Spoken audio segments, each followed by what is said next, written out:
വിഷയത്തിലൊക്കെ ചിലര് എനിക്ക് ദോഷം ചെയ്തവരും പറഞ്ഞവരും ഒക്കെ ഉണ്ട്. ഞാൻ അവരോട് വളരെ വിനയമായിട്ട് ഇടപെടും. ചിലപ്പോൾ ഈ ഷിനു ഇവരുമൊക്കെ ചോദിക്കുമ്പോൾ ഇങ്ങനൊക്കെ അവൻ പോകാൻ പറ. ഞാൻ പറഞ്ഞ അങ്ങനല്ല. അവൻ ചിലപ്പോൾ കയറി ഉടക്കും. എന്തിനാ അച്ഛൻ അവനുമായിട്ട്? എടാ, നമ്മുടെ പ്രമാണം അതാ. തിന്മയെ തിന്മ കൊണ്ടല്ല,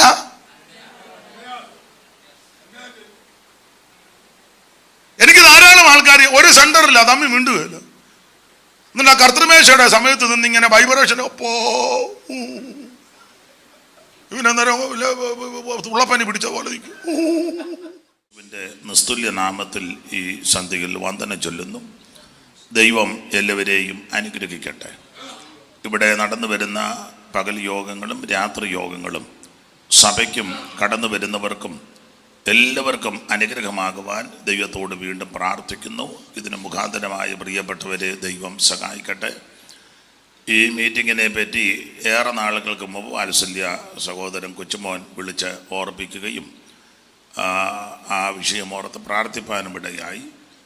ഇന്ന് രാത്രിയിലും ഇവിടെ ഓർപ്പിച്ചതുപോലെ അവിടുന്ന് അനുവദിച്ചാൽ നാളെ രാത്രിയിലും ദൈവവചനം ശുശ്രൂഷിപ്പാനാണ് താല്പര്യപ്പെട്ടായിരിക്കുന്നത്. നിങ്ങളുടെ വിലപ്പെട്ട പ്രാർത്ഥന ചോദിക്കുന്നു.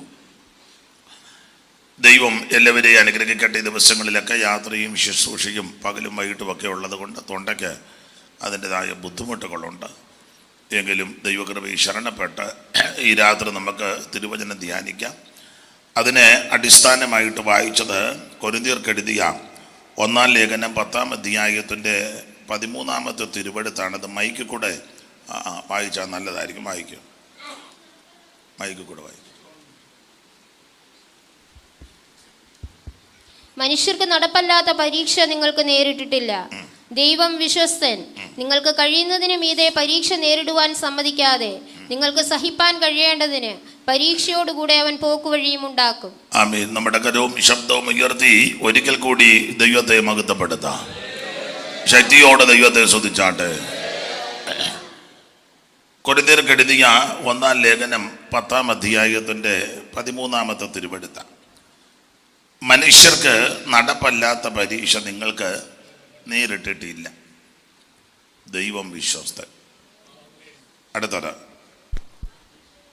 നിങ്ങൾക്ക് കഴിയുന്നതിന് മീതെ പരീക്ഷ നേരിടുവാൻ സമ്മതിക്കാതെ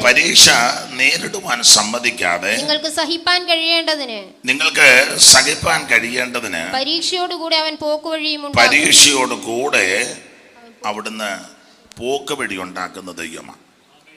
ഇന്ന് രാത്രി ഈ വചനത്തെ അടിസ്ഥാനമാക്കി തിരുവചനത്തിൽ നിന്ന് നമുക്ക് അല്പമായിട്ട് ചിന്തിക്കാം.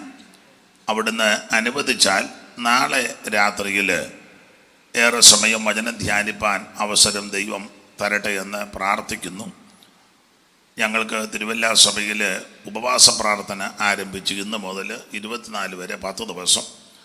അപ്പം കൂടെയുള്ള കർത്തദാസന്മാർ ചിലർ ഇന്നില്ലാഞ്ഞതുകൊണ്ട് ആ ശുശ്രൂഷകളുമൊക്കെ ലീഡ് ചെയ്യുകയും ശുശ്രൂഷിക്കുകയും ചെയ്തു. അവിടുത്തെ പ്രാർത്ഥനയും രീതിയും അല്പം വ്യത്യാസമാണ്. ജെയ്സനുമൊക്കെ അറിയാം. അതിൻ്റെ കാരണം രാവിലെ 10 മണിക്ക് യോഗം തുടങ്ങി 3 മണി വരെയാ യോഗം. അപ്പം ആ രീതിയിൽ കൂടുന്നവരാ അവിടെ വരുന്നതും. മെനക്കേട് കേസുകൾ വരികയില്ല. 12:30 ബൈബിളിൻ്റെ സിബിടുന്നവരൊക്കെ വീട്ടിൽ ഇരിക്കുകയുള്ളൂ. തീരെ പരുവക്കേടുകാരും വരാറില്ല. എന്നാൽ താല്പര്യമുള്ളവർ വരും. അവർ ഉപവസിക്കുന്നവർ പൂർണ്ണമായിട്ടിരിക്കുന്നവരുണ്ട്, ഭാഗികമായിട്ടിരിക്കുന്നവരുണ്ട്. അവിടെ കൂടുതലും പ്രാർത്ഥനയും ആരാധനയും വചന ശുശ്രൂഷ. ഇപ്പം മിക്കയിടങ്ങളിൽ ചടങ്ങാണ് എല്ലാവരും നടത്തുന്നത്, നമ്മളും നടത്തുന്നു. കാരണം ആ ചടങ്ങെന്ന് പറയാൻ നമുക്കിപ്പോൾ എല്ലാം ഉണ്ട്. പിന്നെ ഇപ്പം ഇത് നടത്തിയില്ലെങ്കിലും ഇപ്പം നടത്തിയില്ലെങ്കിലും പണ്ട് ഒരു യോഗം നടത്തുന്നത് എങ്ങനെയാണെന്നുള്ള ചിന്താഭാരമാണ്. കാരണം പല കാര്യങ്ങളുണ്ട്. ഇപ്പം നമുക്ക് ഫണ്ടിനകത്ത് കാശുള്ളത് കൊണ്ട് അതെങ്ങനെ എടുക്കുന്നെന്നുള്ളതാണ്. കുറച്ചെടുക്കണോ കൂടുതലെടുക്കണോ, എടുത്താൽ ഇത് എങ്ങനെ ആകും, ഇതൊക്കെ ഇരിപ്പ് കാണുമ്പോൾ എനിക്കറിയാം. അപ്പം അതുകൊണ്ട് ആ നിലയിലൊക്കെയാണ്. കാരണം ഇപ്പം നമുക്കെല്ലാം ഉണ്ട്. ദൈവം അതെല്ലാം തന്നു. ആട്ടെ, ഞാൻ തൊടുകൈക്ക് കയറി മണ്ട ഓടിക്കുന്നില്ല. നാളെയും കൂടെ ഉണ്ടല്ലോ. അപ്പം അതുകൊണ്ട് ഇന്ന് രാത്രിയിൽ നമുക്ക് ശാന്തമായിട്ട് വചനത്തിൽ നിന്ന് ചില കാര്യങ്ങൾ ചിന്തിക്കാം. അപ്പം നാളെ ദൈവം അനുവദിച്ചാൽ ഇച്ചിരിയേറെ സമയം ദൈവവചനം ശുശ്രൂഷിപ്പാൻ ആഗ്രഹിക്കുന്നു. എന്നോട് ഒരാൾ വിളിച്ച് പറഞ്ഞു, ഇനി ഒരു വിഷയം പ്രസംഗിച്ചാൽ നല്ലതാണെന്ന് പറഞ്ഞു. അപ്പം ഞാൻ പറഞ്ഞു, നോക്കട്ടെ, നടത്തിപ്പുണ്ടെങ്കിൽ ആ ഭാഗം സംസാരിക്കാം. അപ്പം ദൈവം അനുവദിച്ചാൽ നാളെ ആ ഭാഗത്തു നിന്ന് സംസാരിപ്പാൻ കർത്താവിൽ ശരണപ്പെടുകയാണ്. ദൈവത്തിന് മഹത്വം. ഇന്ന് ചില ലളിതമായ ചില ചിന്തകൾ നമുക്ക് അയവിറക്കാം. നാളെ അപ്പോൾ ഇച്ചിരിയേറെ സമയം ലഭിച്ചാൽ നന്നായിരിക്കും. അപ്പം നാളെ ഞാൻ സംസാരിക്കുമ്പം ഓർത്തോണം, ഇന്ന വിഷയമാണ് പറഞ്ഞത്, ആളാരാന്നൊന്നും പറയുകയല്ല. അല്ലെ നിങ്ങൾ പുള്ളി എടുത്തിട്ട് കളയ്ക്കും, തനിക്ക് എന്നാതിൻ്റെ ദീനമായ അയാളോട് ഇതെല്ലാം കൂടെ അപ്പം അത് പറയും. അതുകൊണ്ട് വേണ്ട, ആളിനെ പറയുന്നില്ല, വിഷയമാണ്. അപ്പം ദൈവം അതിന് നമുക്ക് വിശേഷ കൃപ നൽകട്ടെ. ഇന്ന് രാത്രി നിശ്ചയിക്കപ്പെട്ട സമയപരിധിയിൽ നിന്ന് വളരെ ലളിതമായി നമുക്ക് തിരുവചനത്തിൽ നിന്ന് ചില കാര്യങ്ങൾ ചിന്തിക്കാം. അതിന് അടിസ്ഥാനമായി വായിച്ചത് കൊരിന്ത്യർക്ക് എഴുതിയ 1-ാം ലേഖനം 10-ാം അധ്യായത്തിൻ്റെ 13-ാം വാക്യമാണ്. ഒരിക്കൽ കൂടി സഹോദരി ആ വാക്യം വായിച്ച് സഹായിച്ചായിട്ട് നന്നായിട്ട് വായിക്കുന്നു. ദൈവം അനുഗ്രഹിക്കട്ടെ. ഒരിക്കൽ കൂടി വായിക്കാം. മനുഷ്യർക്ക് നടപ്പല്ലാത്ത പരീക്ഷ നിങ്ങൾക്ക് നേരിട്ടിട്ടില്ല. ദൈവം വിശ്വസ്തൻ. നിങ്ങൾക്ക് കഴിയുന്നതിന് മീതെ പരീക്ഷ നേരിടുവാൻ സമ്മതിക്കാതെ നിങ്ങൾക്ക് സഹിപ്പാൻ കഴിയേണ്ടതിന് പരീക്ഷയോടുകൂടെ അവൻ പോക്കുവഴിയും. ഒരിക്കൽ കൂടി കരവും ശബ്ദവും ഉയർത്തി ദൈവത്തെ മഹത്വപ്പെടുത്താം.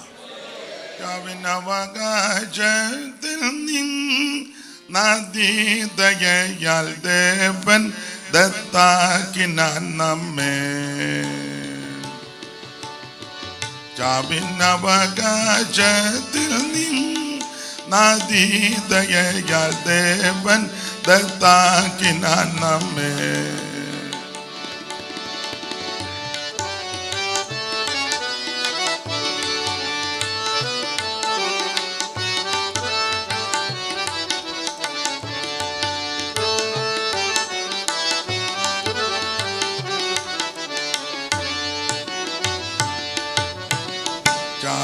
ചാവിനവകാശത്തിൽ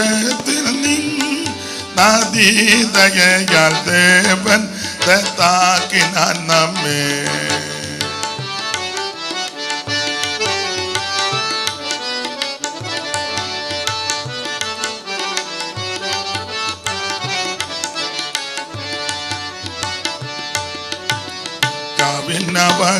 ചാവിനവകാശത്തിൽ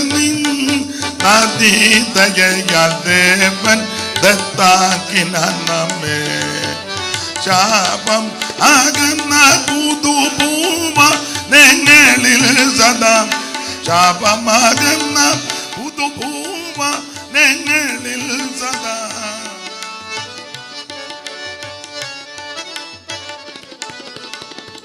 ശാപമകന്ന പുതുഭൂമ ഞങ്ങളിൽ സദാ. നിത്യ വീര ഉമ്മാൻകളിന്ന് ദേവജന സമാജമേ. നിങ്ങളശേഷം ജീവനാഥനെ സ്തുതിപ്പിൻ. നിങ്ങളശേഷം ജീവനാഥനെ സ്തുതിപ്പിൻ.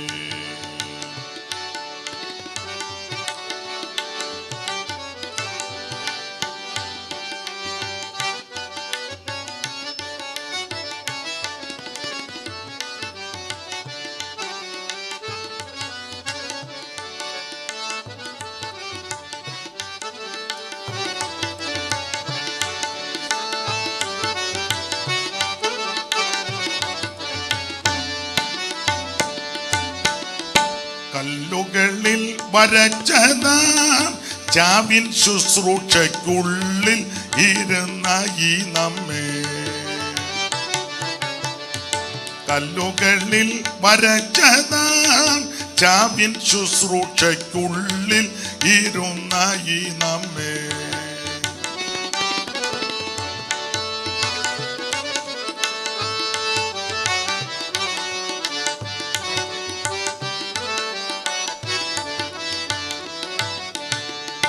കല്ലുകളിൽ വരച്ചതാം ചാവിൻ ശുശ്രൂഷയ്ക്കുള്ളിൽ ഇരുന്ന ഈ നമ്മെ. അല്ലൽ കൂടാതെ തന്റെ തുല്യം ഇല്ലാത്തതയ.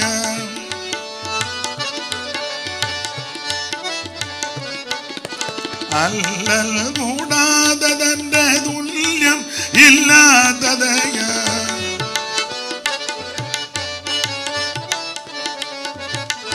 അല്ലൽ കൂടാതെ തന്റെ തുല്യം ഇല്ലാത്തതയ. ഉള്ളിൽ കണ്ടെത്തി പൂത്തുള്ള പകനാനം ദേവജന സമാജമേ. നിങ്ങളശേഷം ജീവനാഥനെ സ്തുതിപ്പിൻ. നിങ്ങളശേഷം ജീവനാഥനെ സ്തുതിപ്പിൻ. നിങ്ങളശേഷം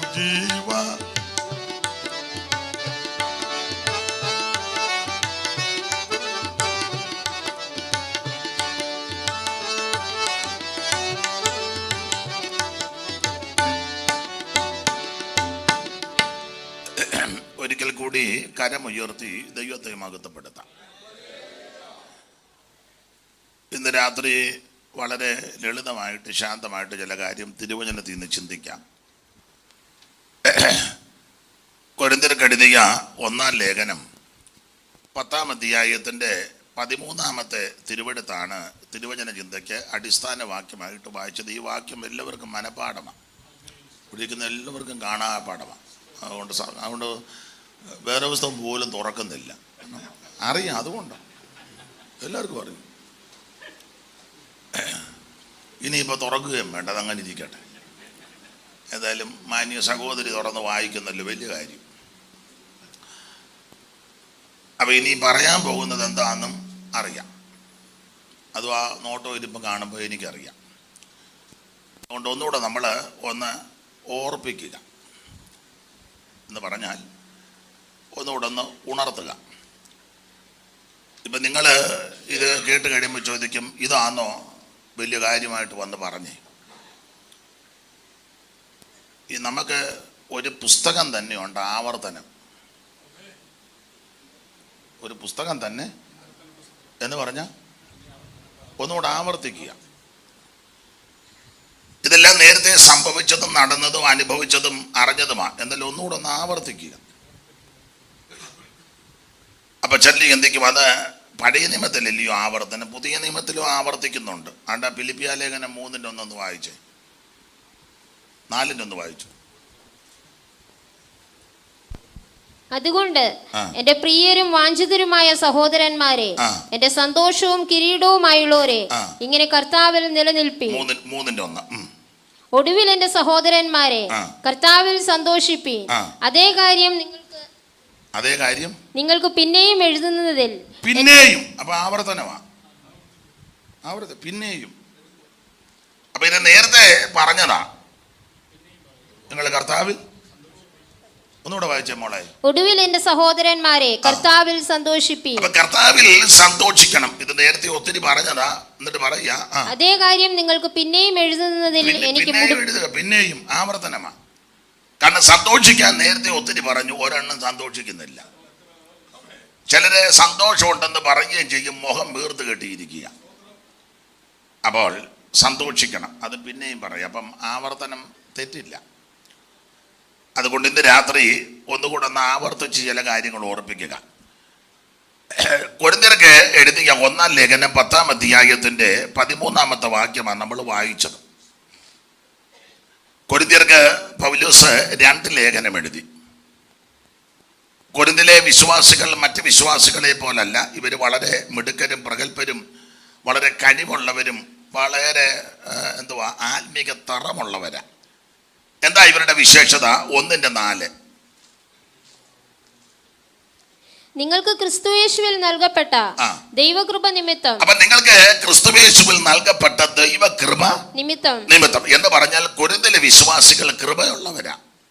എല്ലാവർക്കും കൃപയുണ്ട്. അല്ല, ഇന്ന് രാത്രി ബേർഷേബയിൽ ഇരിക്കുന്ന എല്ലാവർക്കും കൃപയുള്ളവരാ. കൃപയുള്ളത് കൊണ്ടല്ലേ ഇതിനകത്ത് ഇരിക്കുന്നേ. കൃപയാലാണ് നമ്മൾ രക്ഷിക്കപ്പെട്ടിരിക്കുന്നത്. അപ്പോൾ ഇന്ന് രാത്രി ഇവിടെ വന്നിരിക്കുന്ന എല്ലാവരും കൃപയുള്ളവരാ. കൃപയില്ലാത്ത ഒരാൾക്ക് ഇതിനകത്ത് ഇത്രയും നേരം ഇരിക്കാനൊന്നും ഒക്കത്തില്ല. അപ്പൊ അപ്പോൾ കൊരിന്തിലെ വിശ്വാസികൾ എല്ലാവരും കൃപയുള്ളവരാ. കൃപ ക്രിസ്തുയേശുവിൽ നിങ്ങൾക്ക് നൽകപ്പെട്ട ദൈവകൃപ നിമിത്തം. അടുത്തത്, ഞാൻ എന്റെ ദൈവത്തിന് നിങ്ങളെ കുറിച്ച് എപ്പോഴും സ്തോത്രം ചെയ്യുന്നു. ഈ കൊരിന്തുകാരിയെ ഓർക്കുമ്പോഴെല്ലാം പൗലോസിന് സ്തോത്രം ചെയ്യുവാൻ വലിയ പ്രേരണയുണ്ട്. ലോക്കൽ സഭയിലെ വിശ്വാസികളെ ഓർക്കുമ്പോഴെല്ലാം ആ സഭയിലെ ശുശ്രൂഷകനെ സ്തോത്രം ചെയ്യാൻ പ്രേരണ വർദ്ധിക്കണം. നമ്മുടെ പേര് പറയുമ്പോഴേ പുള്ളിക്ക് സന്തോഷം ഉണ്ടായിരിക്കണം. നമ്മുടെ പേര് പറയുമ്പോൾ ഏതാ ശുശ്രൂഷകന് ഈ രണ്ട് വശമുണ്ട്. മിക്കയിടത്തും മിക്ക ശുശ്രൂഷകർക്ക് എല്ലാവരുടെയും ഒന്നും പേര് പറഞ്ഞ് പ്രാർത്ഥിക്കുന്നില്ല.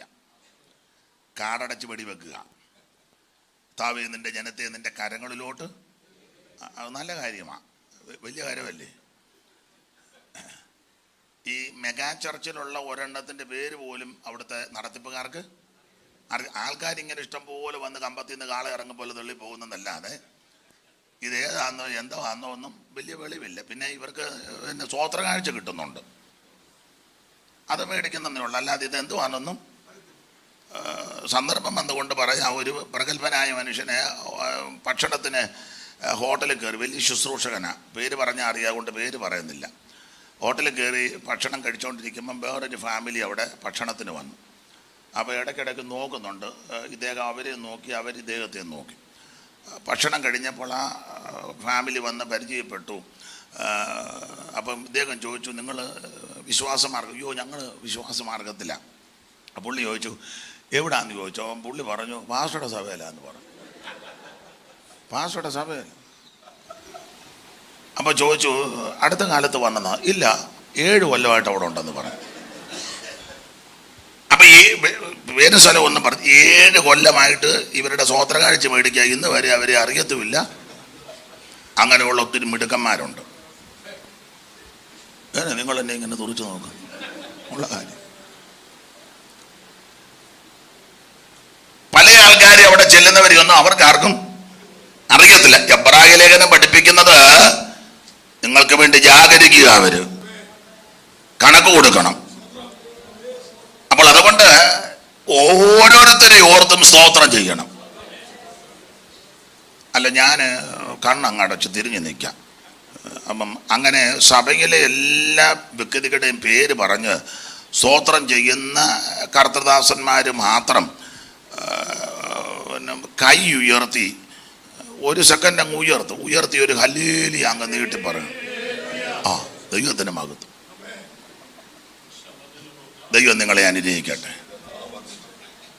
ചിലക്ക് അറിയത്തില്ല എത്ര മെമ്പർ ഉണ്ടെന്നോ അതാരൊക്കെയാണെന്നോ ഒന്നും അറിയത്തില്ല. ചില ഇടങ്ങളിൽ എല്ലാവർക്കും ടൗൺ സഭ വേണം താനും. വലിയ സഭ, സ്ഥലം മാറ്റത്തിന് കിടന്ന് അങ്ങനെ ചക്രശ്വാസം വലിക്കുക, തന്നില്ലേ വലിയ പ്രശ്നമാണ്. അതിന് മൂക്കത്ത് കൈവൊക്കെ വെച്ച് ദാനികൾ പറഞ്ഞ ഉള്ള കാര്യമായി പറ. ഉള്ള കാര്യം ഉടക്കാനൊന്നും അല്ല പറഞ്ഞത്, ഉള്ള കാര്യമായി പറഞ്ഞു. പലർക്കും അറിയത്തില്ല. പക്ഷെ ഒരു കാര്യം പറയാം, നമ്മൾ കണക്ക് കൊടുക്കേണ്ടവരാ. ദൈവത്തിൻ്റെ മഹത്വം. ഞാൻ ദൈവകൃപയിൽ ശരണപ്പെട്ട് പറയാം, എല്ലാ ദിവസവും ഞങ്ങളുടെ അവിടെ കൂടി വരുന്ന എല്ലാവരുടെയും പേര് പറഞ്ഞത് പ്രാഗൽഭ്യം ഉള്ളത് കൊണ്ടാണ്. നിങ്ങൾക്കും അങ്ങനെ പ്രാഗൽഭ്യം ഉണ്ടല്ലോ. അത് എല്ലാവരുടെയും പേര് പറഞ്ഞ് പേരായിട്ട് പറയും ഓരോരുത്തരും. അവിടെ ഒരു 100 ചില്ലുവാനും പേര് വരുന്നുണ്ട്. പിന്നെ അല്ലാതെയും കുറേ പേര് എൻ്റെ ലിസ്റ്റിലുണ്ട്. എല്ലാം കൂടെ ഒരു 350 എണ്ണത്തിൻ്റെ പേര് പറയും. അതിലെനിക്ക് നല്ല ഓർമ്മയാണ്. സ്തോത്രം. നമ്മുടെ വിഷയം പ്രാർത്ഥിച്ചില്ലെങ്കിലും മറ്റുള്ളവർക്ക് വേണ്ടി സ്തോത്രം ചെയ്യണം. അത് ഇടയ്ക്ക് കയറി പറഞ്ഞതേ ഉള്ളൂ. ദൈവത്തിൻ്റെ മഹത്വം. ഈ സെൻറ്ററിൽ എത്ര ലോക്കൽ സഭയുണ്ട്? എത്ര ലോക്കൽ സഭയ്ക്ക് വേണ്ടി സ്തോത്രം ചെയ്യുന്നവരുണ്ട്? സെൻട്രൽ കൺവെൻഷൻ വരുമ്പം മുടുത്ത ബാഡ്ജും കുത്തി ഇങ്ങനെ ടാറ്റ അടിച്ച് നിൽക്കുന്ന കാണാം.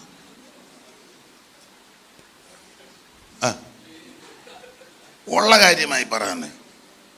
മിക്കവാറും നാളത്തെ വിഷയം വെട്ടേണ്ടി വരും. ഇന്നുകൊണ്ട് തന്നെ വിഷയമാകും. മേഖലാ കൺവെൻഷൻ, മേഖലയുടെ പ്രസിഡന്റും സെക്രട്ടറിയും ഖജാൻജിയും അല്ലെങ്കിൽ ഉള്ളവര് മേഖലയിലുള്ളവരെ എല്ലാം ഓർത്തൊന്ന് സ്തോത്രം ചെയ്യണം. സ്ഥാനത്തിനും കസേരയ്ക്കും ഭയങ്കര അടിപിടിയാ. സ്ഥാനം കിട്ടാൻ, കസേര കിട്ടാൻ ഭയങ്കര അത്യാർത്ഥിയാ. അങ്ങനെ കുഴപ്പമില്ല. അങ്ങനെ സ്ഥാനത്ത് കയറുമ്പോൾ ആ സ്ഥാനത്തിരിക്കുന്ന വ്യക്തി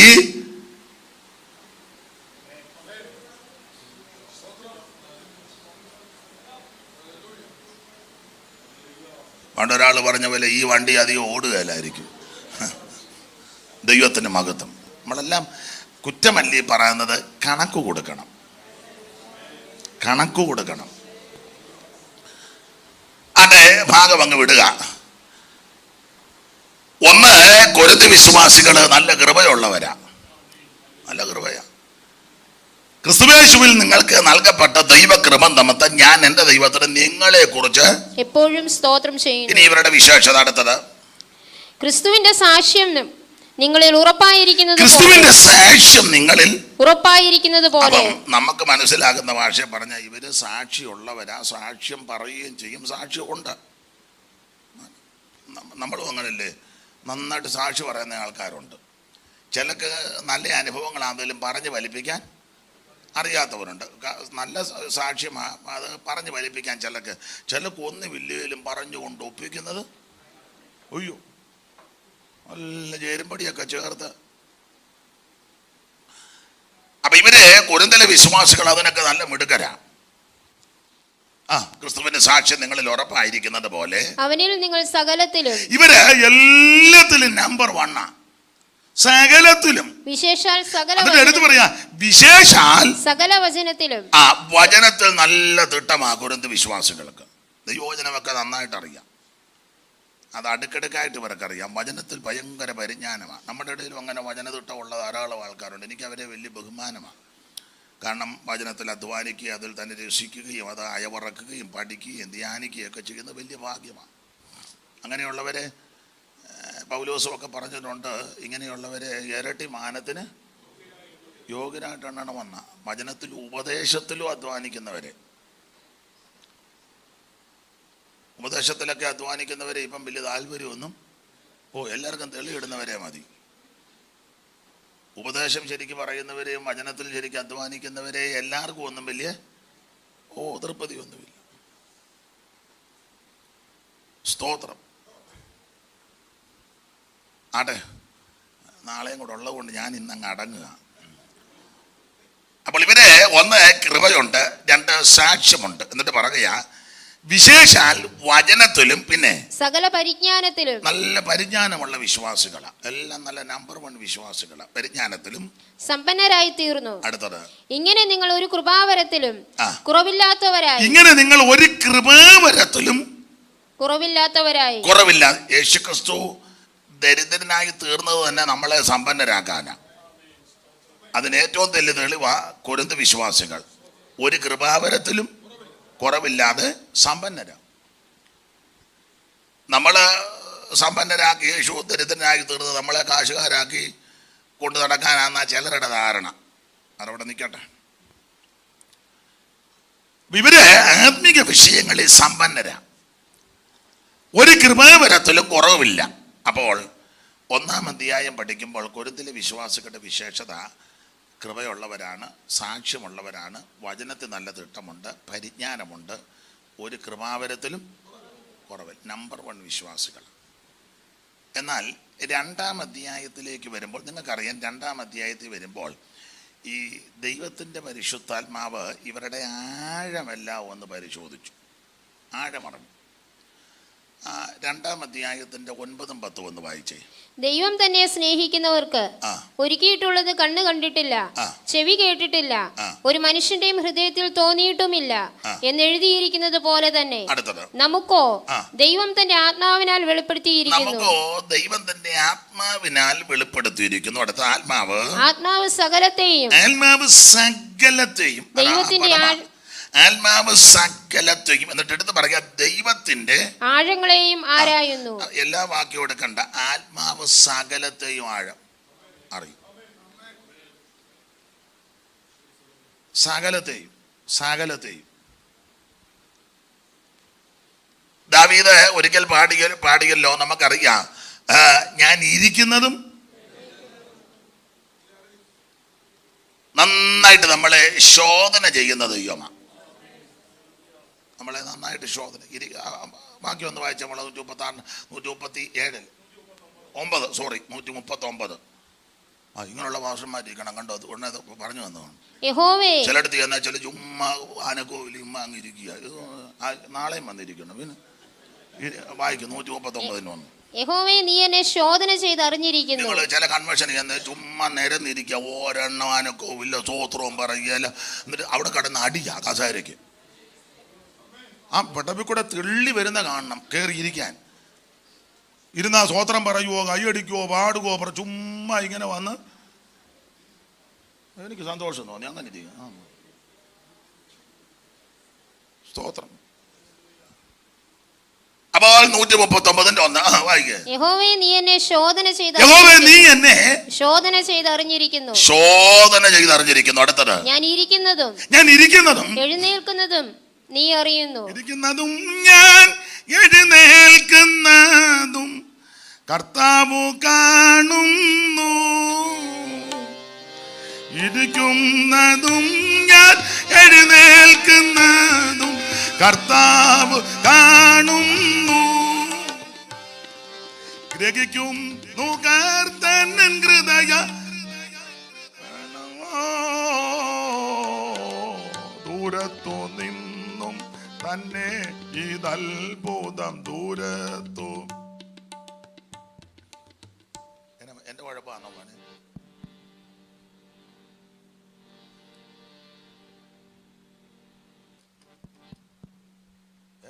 കൊച്ചുമോനെ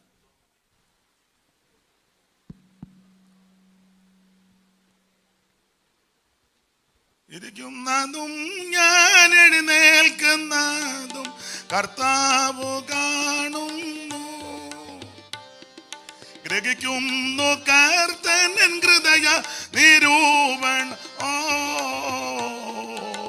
ദൂരത്തു നിന്നും തന്നെ ഇതത്ഭുതം ദൂരത്തു നിന്നും. പരിജ്ഞാനം ഈ പരിജ്ഞാനം ആശ്ചര്യദായകമേ. അറിയുന്നു ശോധന ചെയ്തന്റെ നാഥൻ അറിയുന്നു. എല്ലാം അറിയുന്നത് തന്നെ.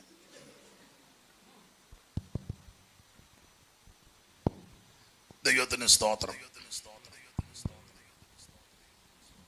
അപ്പോൾ ആത്മാവ്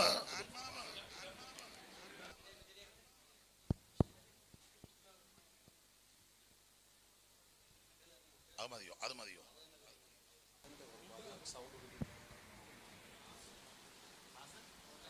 ബാസ് കുറയ്ക്കാനോ? മോനെ ബാസ് കുറയ്ക്കാൻ. ദൈവത്തിന് മഹത്വം. ഹല്ലേലൂയ. അതങ്ങ് മാറ്റിയൊരു കൊച്ചുമാനെ. അവർക്ക് നിങ്ങൾക്ക് തടസ്സമുണ്ടോ? അവർ പറഞ്ഞിട്ടാ അവിടെ ഇരിക്കും.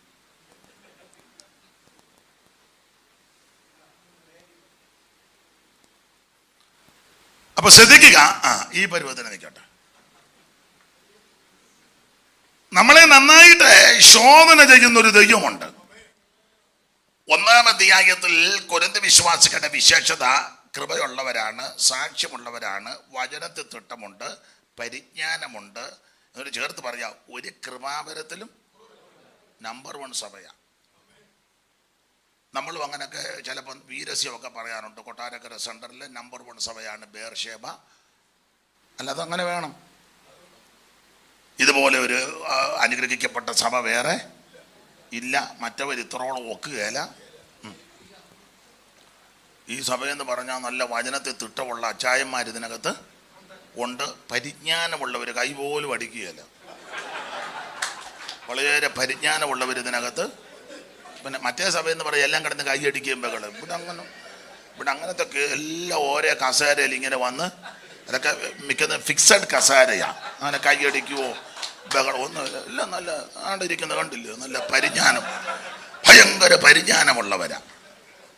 തന്നെയല്ല കൃപാവരത്തിലും കുറവില്ല. ഇതുപോലൊരു സഭ അനുഗ്രഹിക്കപ്പെട്ട അല്ല അങ്ങനെ പറയണം. നമ്മുടെ സഭയെ പറ്റി നമുക്കൊരു പ്രാഗൽഭ്യം വേണ്ട. ദൈവത്തിന് മഹത്വം. അപ്പൊ അനുഗ്രഹിക്കപ്പെട്ട സഭയാണ് കൊരിന്ത് സഭ. അപ്പോൾ 1-ാം അധ്യായത്തിൽ അഭിനന്ദനീയമായി ശ്ലാഘനീയമായി പൗലോസ് സഭയെ ഒന്ന് പ്രകീർത്തിച്ചു. എന്തുവാ, സഭയെ അപ്രീഷിയേറ്റ് ചെയ്തു. ഇംഗ്ലീഷ് ഇരിക്കട്ടെ, തെറ്റിയോ ഇംഗ്ലീഷ് ഇരിക്കട്ടെ. അപ്പോൾ വളരെ നമ്പർ 1 സഭയാണ്. എന്നാൽ 2-ാം അധ്യായത്തിലേക്ക് വന്നപ്പോൾ ദൈവത്തിന്റെ പരിശുദ്ധാത്മാവ് ഈ സഭയുടെ ആഴം ഒന്ന് പരിശോധിച്ചു. ഞാനും നിങ്ങളും അല്ല, നമ്മളിൽ പലരും നമ്മുടെ ഇരിപ്പ് കണ്ടാൽ, നോട്ടം കണ്ടാൽ, ആ ഡ്രസ്സ് കണ്ടാൽ, നമ്മുടെ ആ ശൈലി കണ്ടാൽ നമുക്കൊന്നും പിടികിട്ടുകയില്ല. എന്നാൽ ദൈവത്തിന്റെ പരിശുദ്ധാത്മാവ് എന്റെയും നിങ്ങളുടെയും ആഴമറിയും. ഈ ദൈവത്തിന്റെ ആഴം അറിയുന്നതാ ആത്മാവ്.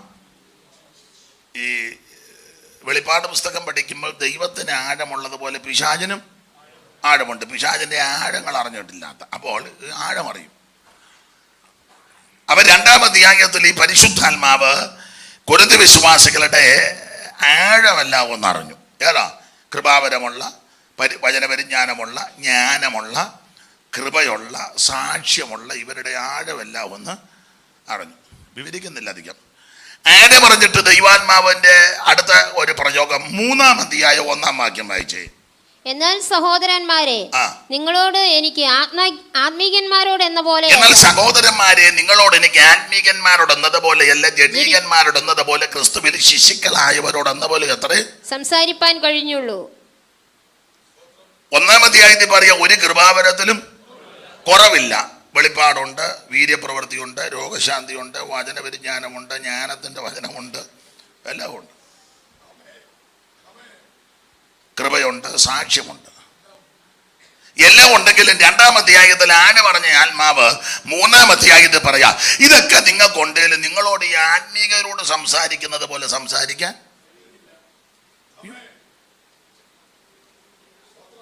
വചനമൊക്കെ ഉണ്ട്, പരിജ്ഞാനമുണ്ട്, ജ്ഞാനമുണ്ട്, കൃപാവരമുണ്ട്, എല്ലാം ഉണ്ട്, ഒന്നിനും കുറവുമില്ല. പക്ഷെ ഇവരോട് ആത്മീകരോട് സംസാരിക്കുന്നത് പോലെ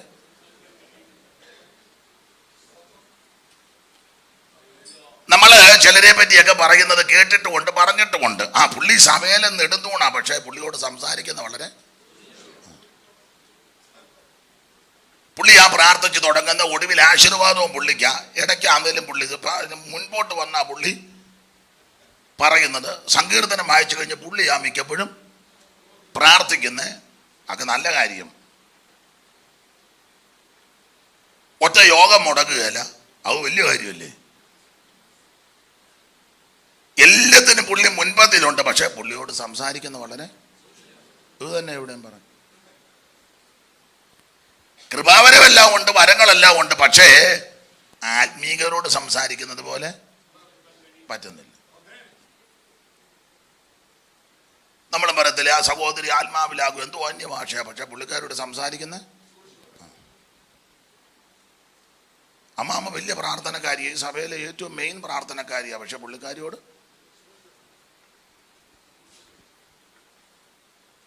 എല്ലാവർക്കും ഒരു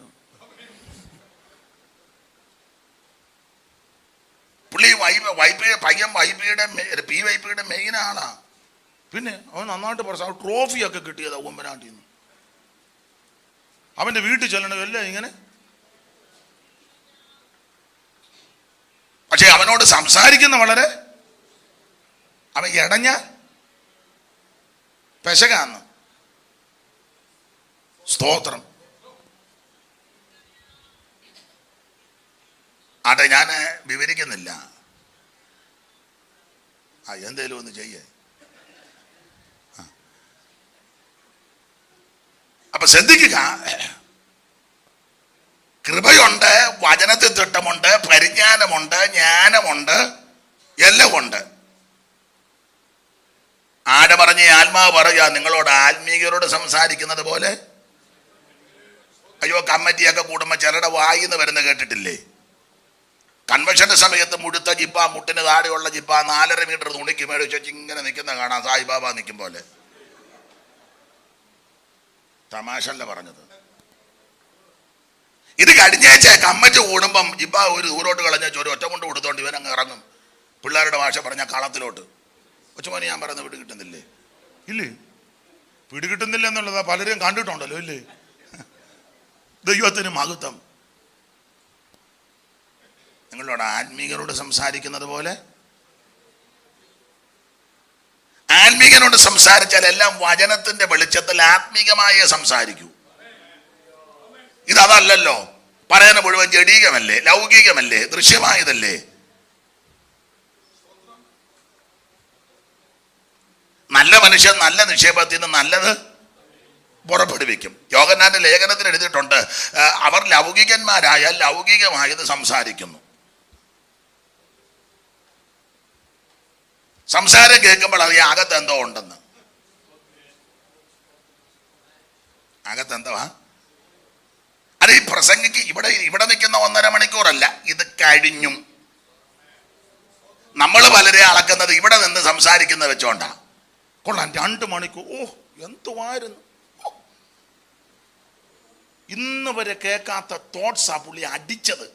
അങ്ങനെ പറയാം, തോട്ട്സ് അടിച്ചെന്ന് ആർക്കട്ടെ.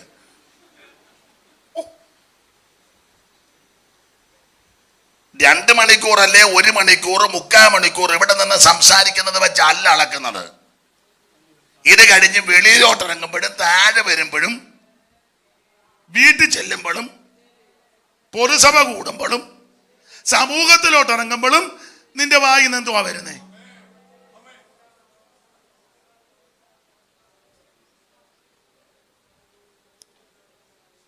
എങ്ങനെയാ ചോദിച്ചു, നാളെ യോഗം ഉണ്ടോ? ഈ ഇരിപ്പെല്ലാം കണ്ടിട്ട് മിക്കവാറും. ദൈവത്തിന് മഹത്വം. നമ്മുടെ സംസാരം ദൈവത്തിന് സ്തോത്രം. പൗലോസ് പറയാ, നിങ്ങളോട് ആത്മീയരോട് സംസാരിക്കുന്നത് പോലെ സംസാരിക്കാൻ പറ്റുന്നില്ല. അതിന്റെ കാരണമുണ്ട്. കാരണം ഒരു വാക്യം വായിച്ചോ, കാരണം 3:3 വായിച്ചേ മോളെ. നിങ്ങളുടെ ഇടയിൽ ഈർഷ്യയും പിണക്കവും ഇരിക്കെ. മതി. നിങ്ങളുടെ ഇടയിൽ ഈർഷ്യയും പിണക്കവും ഇരിക്കെ. 1-ാം അധ്യായത്തിൽ കൃപാവരമെല്ലാം ഉണ്ടെന്നാ. അന്യഭാഷയുണ്ട്, പ്രവചനമുണ്ട്, വീര്യപ്രവർത്തിയുണ്ട്, രോഗശാന്തിയുണ്ട്, എല്ലാം ഉണ്ട്. പക്ഷെ ആഴമറിഞ്ഞ ആത്മാവ് പറയും, അത് മാത്രമല്ല നിങ്ങളുടെ ഇടയിൽ ഈർഷ്യ. നിങ്ങൾ എല്ലാവരോടും മിണ്ടുന്നുമില്ല, എല്ലാവർക്കും കയ്യും കൊടുക്കുന്നില്ല, എല്ലാ വീട്ടിൽ പ്രാർത്ഥന വെച്ചാൽ നിങ്ങൾ പോവുകയില്ല, അറബ പോയാൽ നിങ്ങൾ അവിടെ നിന്നിട്ട് വെള്ളം പോലും കുടിക്കുകയില്ല. ഒരു സഭയിലാണ് കൂടുന്നത്, തിരുമേശ കഴിയുമ്പോൾ വിശുദ്ധ ചുംബനവും കൊടുക്കുന്നില്ല. അവൻ അതിലേ വരുമ്പോൾ ഇതിലേ കയറിപ്പോയി കസേരയുടെ ഇടയിൽ കൂടെ.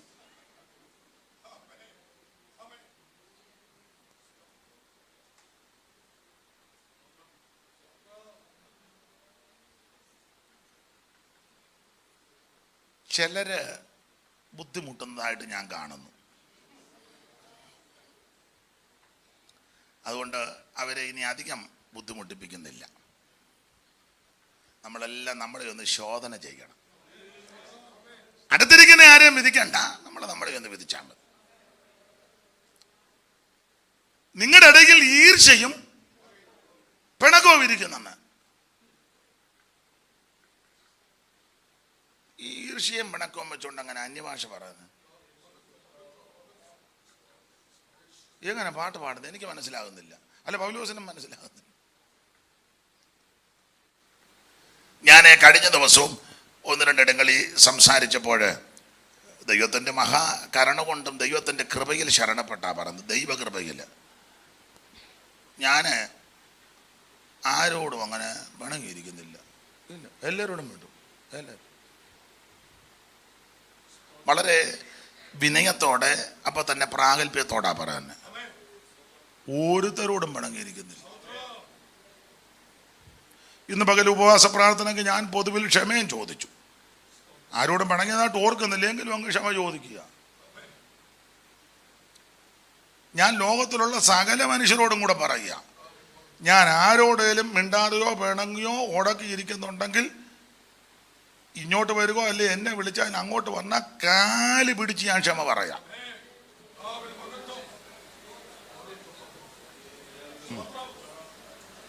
ഇപ്പം നിങ്ങൾ ചിന്തിക്കരുത് ഏതായാലും കൊട്ടാരക്കര ബേർഷാബായിൽ ഒരു വിശുദ്ധം വന്ന് ചാടിയിട്ടുണ്ട് എന്ന് ചിന്തിക്കണ്ട. പ്രാഗൽഭ്യത്തോടെ പറയുക, നമ്മൾ മനുഷ്യരല്ലേ. ഇനി അഥവാ ഏതേലും സമയത്ത് എപ്പോഴേലും ഓർക്കാപ്പുറത്ത് ആരെങ്കിലും ആയിട്ടൊരു അഭിപ്രായ വ്യത്യാസം വന്ന് നമ്മളത് മറന്നുപോയി. അതിനാ ഞാൻ പറയുന്നത്, ലോകത്തിൽ ആരേലും പറയുക പാസ് എന്നോട് എന്നെ കണ്ടിട്ട് മിണ്ടിയില്ല, എന്നോട് വേണമെങ്കിരിക്കാന്ന് ആരേലും ഒരാളുണ്ടെങ്കിൽ ഇന്നോ നാളെയോ എപ്പോഴേലും വന്നാൽ ഞാൻ കാല് പിടിച്ച് ക്ഷമ പറയാം.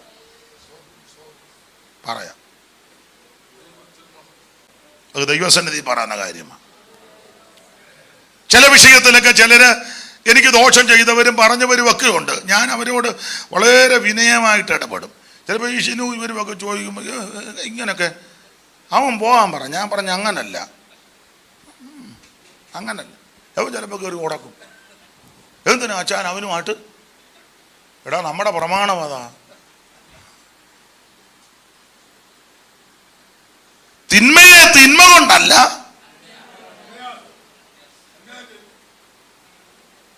എനിക്ക് ധാരാളം ആൾക്കാർ ഒരു സെന്ററില്ല തമ്മി മിണ്ടുകയില്ല.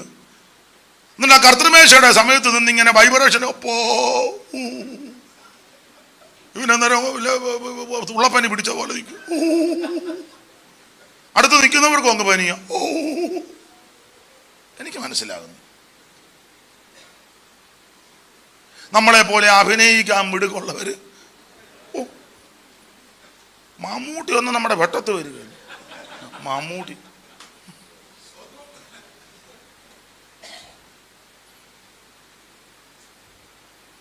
നമ്മളെ നല്ലതുപോലെ അറിയുന്നൊരു ദൈവമുണ്ട്. ദൈവത്തിന് മഹത്വം. നിങ്ങളുടെ ഇടയിൽ ഈർഷ്യയും പണക്കോ വരും. ഇത് വെച്ചോണ്ട് എങ്ങനെയാ പ്രാർത്ഥിക്കുന്നത്? ഇത് വെച്ചോണ്ട് എങ്ങനെയാ പാട്ട് പാടുന്നത്? എങ്ങനെ മറുഭാഷ പറയുന്നു? ഒരു ഉറവയിൽ നിന്ന് കയ്പും മധുരവും പുറപ്പെടുവോ?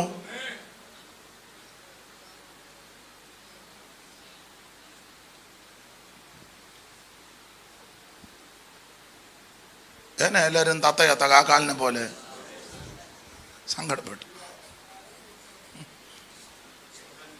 ദൈവത്തിന് മഹത്വം. പ്രാഗൽഭ്യത്തോടെ ദൈവസന്നിധി നിൽക്കണം. നമ്മൾ മനുഷ്യരാ. അഭിപ്രായ വ്യത്യാസവും ആശയ പശുവും ഒക്കെ വരാം. ചില പ്രത്യേക സന്ദർഭത്തിൽ ചിലപ്പോൾ ക്ഷോഭിച്ചെന്ന് പറഞ്ഞും വരാം. പക്ഷെ അത് വെച്ച് പുലർത്തരുത്. അന്നേരം നിരപ്പായിക്കോണം. ചിലപ്പോൾ തെറ്റ് അവരുടെ ഭാഗത്തായിരിക്കാം. പക്ഷെ നമ്മൾ അങ്ങോട്ട് ചെന്ന് ക്ഷമ ചോദിക്കണം. തെറ്റ് അവരുടെ ഭാഗത്തായിരിക്കും. പക്ഷെ നമ്മുടെ ഭാഗം നന്മയാൽ തിന്മകളെ ജയിച്ചവൻ സൗമ്യനായി താഴ്ത്തി മരകുരിശതിൽ മരണം വരെ. എല്ലാം കൂടെ വെക്കുമ്പോഴാണല്ലോ മോനെ. നന്മയാൽ തിന്മകളെ ജയിച്ചവൻ സൗമ്യനായി താഴ്ത്തി മരകുരിശതിൽ മരണം വരെ.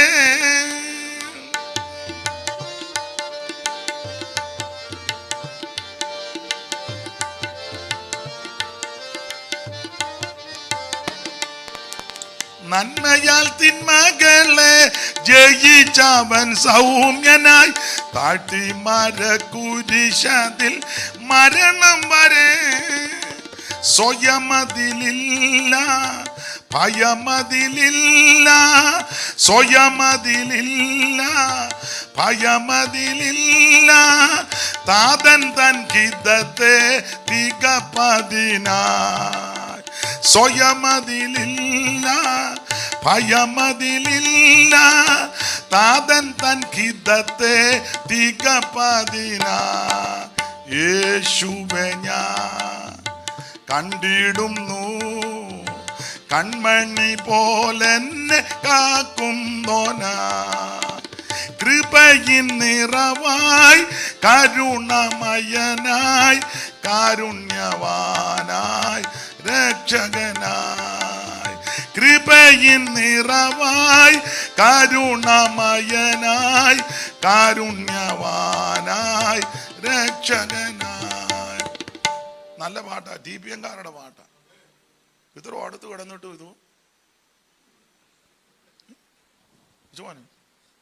ഇത്ര അടുത്ത് വാങ്ങിന് കിടന്നിട്ട് പോലും പാട്ട്.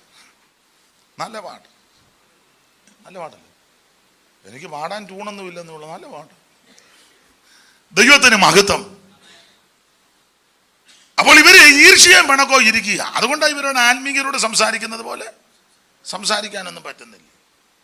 ഓക്കെ, ഈ അകത്ത് മുഴുവൻ ഈർഷ്യ പിണക്കോ. അതുകൊണ്ട് ആത്മീയരോട് സംസാരിക്കുന്നത് പോലെ സംസാരിക്കാൻ പറ്റുന്നില്ല. അതിനൊരു ദൃഷ്ടാന്തം, അതും വചനത്തിൽ നിന്ന്. അകത്ത് മുഴുവൻ ഈർഷ്യയും പിണക്കോ വൈരാഗ്യവും.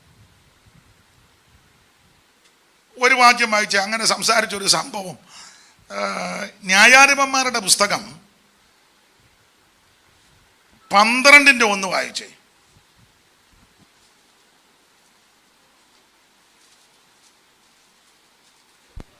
അനന്തരം എഫ്രൈമ്യർ ഒന്നിച്ചുകൂടി വടക്കോട്ട് ചെന്ന് ഇഫ്താഹിനോട്, നീ അമ്മോന്യരോടുകൂടെ യുദ്ധം ചെയ്യുവാൻ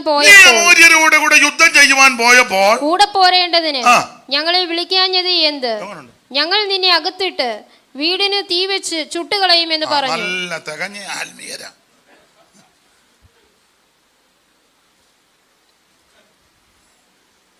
വിഷയം എന്നാ? യോഗത്തിന് വിളിച്ചില്ലെന്ന്, നോട്ടീസ് കൊടുത്തില്ല. ഇതൊക്കെ അതിനാ പറഞ്ഞ ഞാൻ നിന്നെ അകത്തിട്ട് ഞങ്ങള്. ഇത് സെൻട്രൽ കമ്മിറ്റിയിൽ അറിയിച്ചില്ല, കത്തിക്കും.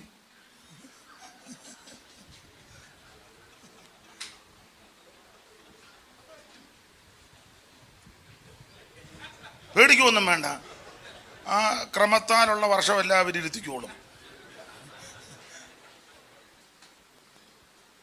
ഇത് ഇന്ന ആളിനോട് പറഞ്ഞു. എല്ലാവരും ആത്മീയരാ. ആ ഞായറാഴ്ച വന്ന് ഇരിക്കുക, കൊളക്കാരെ മുണ്ടിയിരിക്കും പോലെ മമ്മിയുള്ള ഇരിപ്പുമൊക്കെ, NIVയും KJVയും ഗിൽറ്റിട്ട ബൈബിളും. 2 നൂലാ. കാരണം പഴയ നിയമത്തിൽ ഒരെണ്ണം വെക്കണം, പുതിയ നിയമത്തിലും. നിങ്ങൾ എന്നെ ഇങ്ങനെ തുറച്ചു നോക്കും, ഉള്ള കാര്യം. ഒന്നുകൂടെ വായിച്ചേ മോളെ, ആരും കേട്ടില്ലെന്ന് തോന്നുന്നു. അനന്തരം എഫ്രൈമ്യർ ഒന്നിച്ചുകൂടി എബ്രഹീമരാ കേട്ടോ, പുറത്തുനിന്നുള്ളവരല്ല. എബ്രഹീമരാ. ചർച്ചോക്കോടുകാരും അസംബ്ലീസ് കോഡില്ല, IPC തന്നെ. IPC മാത്രമല്ല, കൊട്ടാരക്കര സെന്ററാന്ന്. നാളെ വരുമോ? ദൈവത്തിന് മഹത്വം.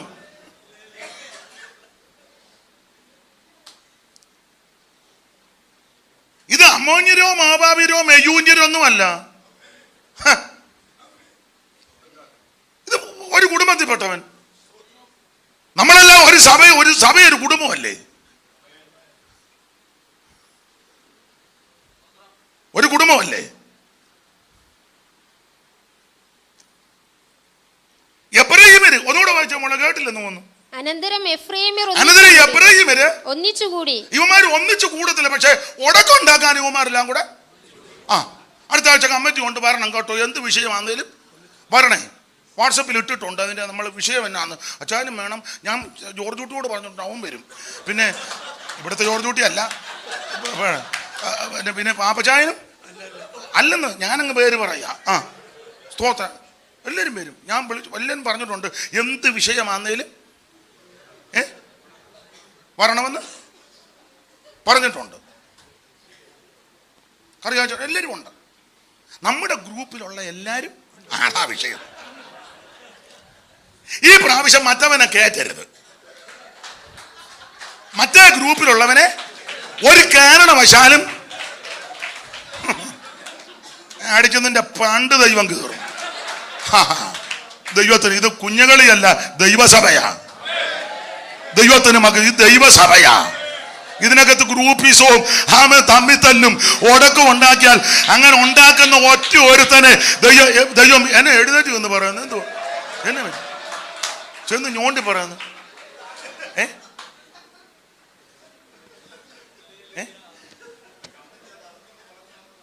ഓ ഞാനൊന്നും പറഞ്ഞില്ല, എന്നോടൊന്നും പറയുകയും വേണ്ട. എന്നോട് ഒരു കാര്യം കൊച്ചുമോനൊന്നും പറയത്തില്ല, പറഞ്ഞാലും ഞാൻ കേൾക്കത്തില്ല. എൻ്റെ അടുക്ക് ഞാൻ ഞങ്ങളുടെ സഭയെ പറഞ്ഞിട്ടുണ്ട്, ഈ സഭയിലെ ഒരു വിശ്വാസിയുടെയും കുറ്റം എൻ്റെ അടുക്ക വന്ന് പറഞ്ഞേക്കരുത്. പറഞ്ഞാൽ ഞായറാഴ്ച ഞാൻ എഴുന്നേറ്റ് പറയും, ഇന്നയാളിനെ പറ്റി ഇന്ന സമയത്ത് എൻ്റെ അടുക്ക വന്ന് ഞാൻ പറയും. അത് ഉറപ്പാ. ഒറ്റ ഒരുത്തൻ്റെ കാര്യം എൻ്റെ അടുക്ക വന്ന് പറയരുത്. വചനത്തിൽ നിന്ന് എന്തെങ്കിലും ചോദിക്കാനുണ്ടെങ്കിൽ ചോദിച്ചോ, അറിയാവുന്നതാണെങ്കിൽ പറഞ്ഞു തരാം. പഴയ പാട്ടുകളൊക്കെ ചോദിച്ച് അറിയാൻ മേലാത്തതാണെങ്കിൽ പാടിയും തരാം, പറഞ്ഞും തരാം, അറിയാവുന്നത്. പിന്നെ ഒരു കൂട്ടുവിശ്വാസിയുടെ കുറ്റമോ ഒരു ദൈവദാസന്റെ കുറ്റമോ അവൻ അങ്ങനെ ഇവനിങ്ങനാണ് എൻ്റെ അടുക്ക വന്ന് പറയരുത്. ഞാൻ ഞങ്ങളുടെ അവിടെ കൂട്ടായ്മയിലെ ദൈവർക്ക് അറിയാം, അതുകൊണ്ട് തന്നെ ഒരു പ്രശ്നവും ഇല്ല. അതിന്റെ കാരണം പറയാം, ഞാൻ ദൈവസന്നിധി ഇരുന്ന് ജാഗരിച്ച് സ്വോത്രം ചെയ്യും. വെളുപ്പിനെ ഒരു 3:30 മിക്കപ്പോൾ എഴുന്നേറ്റ് അങ്ങോട്ട് സ്വോത്രം ചെയ്യും. 4 മണിക്കുമൊക്കെ ഒരു സ്വോത്രം ചെയ്യുമ്പോൾ ദൈവം എനിക്ക് ദൂത് നൽകും. അത് ഗൂഗിളിൽ കയറി എടുക്കുന്ന ദൂതല്ല, ഇത് ഗൂഗിൾ ദൂതൊന്നുമല്ല.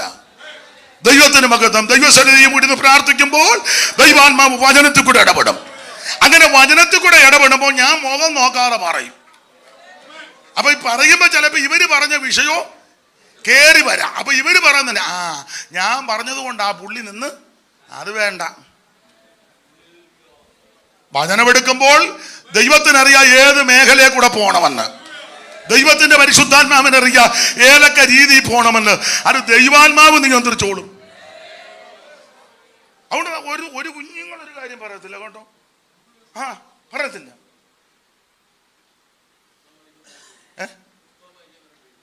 പുസ്തകം എന്തിനാ മേടിക്കുന്നത്? ഉള്ളത് വായിച്ചാ പോരെ. ആവശ്യമില്ലാത്ത വായിക്കുമ്പോഴല്ലേ പേടിക്കുന്നത്. കണ്ട പേടിക്കാതെ വായിക്കുന്ന ഉള്ളതല്ലേ വായിക്കുന്നത്. ദൈവത്തിന് മഹത്വം. അപ്പൊ ഇവര് എബ്രാഹിമർ ഒന്നിച്ചു കൂടി. വായിച്ച ഒന്നുകൂടെ വായിച്ച മോളെ. അനന്തരം എഫ്രൈമർ ഒന്നിച്ചുകൂടി. എബ്രാഹിമര് ഒന്നിച്ചുകൂടി. അപ്പൊ ഇവര് ഇതിന് ഈ ഉടക്കുണ്ടാക്കാൻ ഇവന്മാരെല്ലാം കൂടെ എന്നാ കാത്തിരിപ്യോഗത്തിന് വരുമോ? വരികയല്ല. ഉപവാസ പ്രാർത്ഥനയ്ക്ക് വരുമോ? അന്നേരം എല്ലാം അങ്ങ് ബിസിയാ. എന്നാ അടുത്ത ആഴ്ച തെരഞ്ഞെടുപ്പുണ്ട്, വരുമോ? പിന്നെ നേരത്തെ വരും. നേരത്തെ വന്നിച്ച് വിളിക്കും, എന്നെ താമസിക്കുന്ന വാ, ഞങ്ങളിവിടെ എപ്പോ വന്നതാ. എന്നെ കൊച്ചുമോനെ ഒരു അടുത്താഴ്ച പോലെ ഉള്ള കാര്യമായി പറയാൻ ഉള്ളതല്ലേ. ദൈവത്തിന് മഹത്വം. എന്നെ കേൾക്കുന്ന പ്രിയരെ, ഈ അബ്രാഹിമന് പുറം പാർട്ടിയല്ല, അകത്തുള്ളവനാ. നമുക്കറിയാം ആരായി അബ്രാഹിമര്. വായിച്ച മോളെ ഉൽപ്പത്തി പുസ്തകം 41-ാം അധ്യായത്തിന്റെ 50-51 വാക്യം, അറിവുള്ള വാക്യം. ക്ഷാമകാലം വരും മുമ്പേ ക്ഷാമകാലം വരുന്നതിന് മുമ്പ് യോസേഫിന് 2 പുത്രന്മാർ ജനിച്ചവര് ഓരിലെ പുരോഹിതനാകുന്ന പോത്തിഫാറയുടെ പുത്രി ആസനത്ത് പ്രസവിച്ചു. എന്റെ സകല കഷ്ടതയും പിതൃഭവനമൊക്കെ ദൈവം എന്നെ മറക്കുമാറാക്കി എന്ന് പറഞ്ഞ് യോസേഫ് അതിന്റെ ആദ്യജാതന്റെ മനേഷെ എന്ന് പേരിട്ടു. സങ്കടദേശത്ത് എന്റെ ദൈവം എന്നെ വർദ്ധിപ്പിച്ചു എന്ന് പറഞ്ഞ് അവൻ രണ്ടാമത്തവന് എഫ്രയീം. അപ്പോൾ യോസേഫിന്റെ മിസ്രയീം ദേശത്ത് വെച്ച് ക്ഷാമകാലം വരുന്നതിന് മുമ്പ് രണ്ടാമത് ജനിച്ച കുട്ടിയായി എഫ്രയീം. വാക്കിന്റെ അർത്ഥം വർധനവെന്ന. വർധനവ്. ഇവനെ ദൈവം അനുഗ്രഹിച്ചു. ഗോത്രപിതാവാകുന്ന യാക്കോബ് മരിക്കുന്നതിന് മുമ്പ് കൈ പിണച്ചു വെച്ച്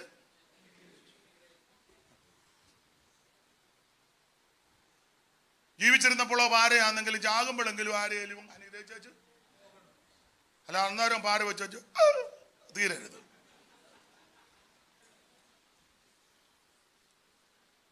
മരിക്കുന്നതിന് മുമ്പ് പിള്ളേരെ 2 പേരെ ഇനി വിളിച്ചു. യാക്കോബ് അതുകൊണ്ടല്ലേ പറഞ്ഞ്, എൻ്റെ മോനെ യോസേഫെ, ഞാൻ മിസ്രയീമിൽ വരുന്നതിന് മുമ്പ് നിനക്ക് 2 പിള്ളേർ ജനിച്ചെന്ന് ഞാൻ കേട്ടു. ആ പിള്ളേരെ 2 പേരെയും കൂടി ഇങ്ങോട്ട് വായിച്ച മോളെ. 48-5 പെട്ടെന്ന്. 48-5. മിസ്രയീമിൽ നിന്റെ അടുക്കൽ ഞാൻ വരും മുമ്പേ. എന്റെ മോനെ യോസേഫെ, മിസ്രയീമിൽ നിന്റെ അടുക്കൽ ഞാൻ വരുന്നതിന് മുമ്പ് നിനക്ക് മിസ്രയീം ദേശത്ത് വെച്ച് ജനിച്ച 2 പുത്രന്മാരായ മനശ്ശെയും എഫ്രയീമും എനിക്കുള്ളവരായിരിക്കട്ടെ. അവരെ 2 പേരെയും ഇങ്ങോട്ട്. അവര് എനിക്കുള്ളവരാ. അതിനാ ഇവര് പുറജാതി സ്ത്രീ ജനിച്ചതാ, അന്യദേശത്ത് ജനിച്ചതാ, മിസ്രയീമിലാ ജനിച്ചേ. പക്ഷെ അവരെ ഞാൻ ഇഞ്ഞെടുക്കുക. തൃശ്ശൂർ എടുത്ത പോലൊന്നും അല്ല കേട്ടോ.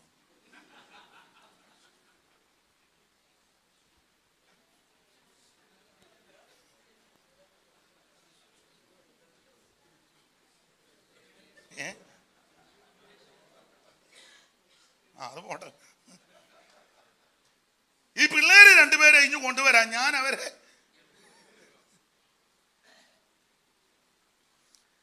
രണ്ടുപേര് എനിക്കുള്ളവരാ എന്ന് പറഞ്ഞാൽ, എന്നിട്ട് യാക്കോബ് ഒരു കാര്യം പറഞ്ഞു, രൂബേനും ശിമയോനും എന്ന പോലെ എന്ന് പറഞ്ഞാൽ രൂബേന്റെയും ശിമയോന്റെയും അവകാശമെടുത്ത് ഈ പിള്ളേർക്ക് കൊടുക്കുക. രൂബേന്റെ അതിന് കാരണമുണ്ട്. രൂബേൻ ക്രമക്കേട് കാണിച്ചു 35 അധ്യായമേ പറയുന്നുള്ള വിഷയം പറയുന്നില്ല. ശിമയോനും ക്രമക്കേട് കാണിച്ചു 34. അപ്പം 35ഉം 34ഉം സംഭവിച്ചത് കൊണ്ട് ഈ ഇവർക്കുള്ള അവകാശമെടുത്ത് ഞാൻ ഈ പിള്ളേർക്ക് കൊടുക്കുക. എല്ലാ ഭാഗവും എടുക്കുന്നില്ല, നിങ്ങൾക്കറിയാം. അതുകൊണ്ട് അങ്ങനെ കൊണ്ടുവന്ന് യോസേപ്പ് അപ്പച്ചൻ്റെ മുന്നിൽ പിള്ളേരെ നിർത്തി അപ്പച്ചൻ ഇങ്ങനെ വലം കൈ എടുത്ത് എബ്രഹീമിൻ്റെ തലയിലും ഇടം കൈ എടുത്ത് മനശ്ശയുടെ തലയിലും കൈ ഇങ്ങനെ പിണച്ചു വെച്ച് അനുഗ്രഹിച്ചേച്ച് അവിടെ ഒരു പദമുണ്ട്, എബ്രഹീമിനെ മനശ്ശയ്ക്ക് മുമ്പനാക്കി. 20-ാം വാക്യം. അങ്ങനെ അവൻ അന്ന് അവരെ അനുഗ്രഹിച്ചു. ദൈവം നിന്നെ എഫ്രൈമിനെയും മനശ്ശയും പോലെ ആക്കുമാറാകട്ടെ എന്ന് ഇസ്രായേലിയർ നിന്റെ പേർ ചൊല്ലി അനുഗ്രഹിക്കുമെന്ന് പറഞ്ഞ് എഫ്രൈമിനെ മനശ്ശയ്ക്ക് മുമ്പനാക്കി. എബ്രഹീമിനെ മനശ്ശയ്ക്ക് മുമ്പാക്കി. എബ്രഹീമിനെ മുമ്പനാക്കി, ഏറ്റവും മുന്നിൽ കൊണ്ടുപോകണം. നമ്മുടെ നാടൻ ഭാഷ പറഞ്ഞ ഏറ്റവും പുറകിൽ കിടന്നവനാ, അവനെ ഏറ്റവും മുമ്പിൽ കൊണ്ടുപോകണം. അന്നേരം ഇവൻ, എൻ്റെ ഭാഷയാ, മാനം മര്യാദയ്ക്ക് ജീവിക്കണ്ടേ. ഇവനൊരു കൂറ ഇല്ലാതെ തെണ്ടി നടന്നവനാ ഇല്ലേ. അപ്പം ഈ മാർഗത്തിൽ വന്ന് നന്മയും അപവൃത്തിയും അർഹിക്കാത്തതൊക്കെ കൊടുക്കുമ്പോൾ ഇവൻ കുറച്ചുകൂടെ വിധേയപ്പെട്ട് ഒരു ആർദ്രതയോടും കരുണയോടും ഒക്കെ വേണ്ടേ ഇടപെടാൻ. വേണ്ട. നിങ്ങൾ ചിലരെ ശ്രദ്ധിച്ച ഒരു ഗതിയും ഗത്യന്തരവും ഇല്ലാത്തവനെല്ലാം ഇച്ചിരി നന്മ കിട്ടിയപ്പോൾ ഇവനെല്ലാം ഇല്ല കുന്തളപ്പുഴു ഇളകുന്നത് പോലെ ഇപ്പം ഉള്ള കാര്യമാണ്. ഒരു ഗതിയും പരഗതിയും ഇല്ലാതെ കിടന്നവന്മാരില്ല ഇതിനകത്ത് വന്ന് ദൈവം അങ്ങ് ഒന്നാമത്തെ പ്രതി ഞാനാ. എന്തിനാ മറ്റുള്ളവരെ പറയാൻ? നമ്മളൊരു പാട്ട് പാടുകയല്ലേ, കൊച്ചുമോനെ ആ പാട്ടൊന്ന് പാടിക്കും. അർഹിക്കാത്ത നന്മകളും ചേർത്ത് പാടിക്കൂ.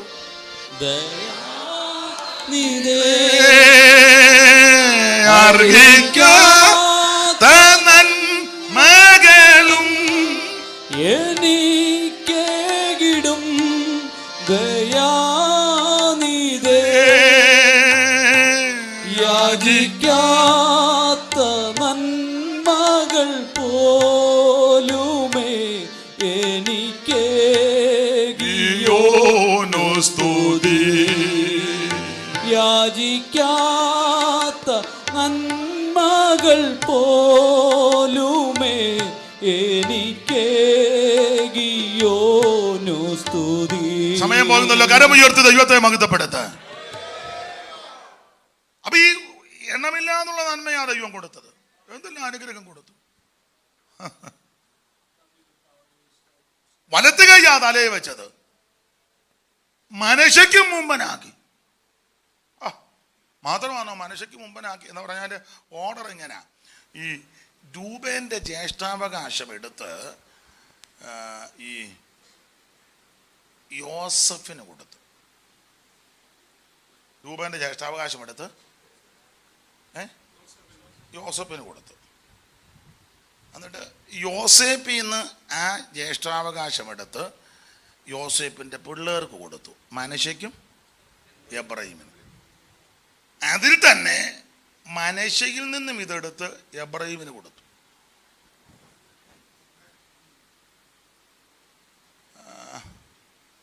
നിങ്ങളുടെ നോട്ടം കണ്ടിട്ട് ഒരു വാക്യം വായിച്ച് വചനത്തിൽ നിന്ന് തരാം, അപ്പം പിന്നെ ഉടക്കില്ലല്ലോ.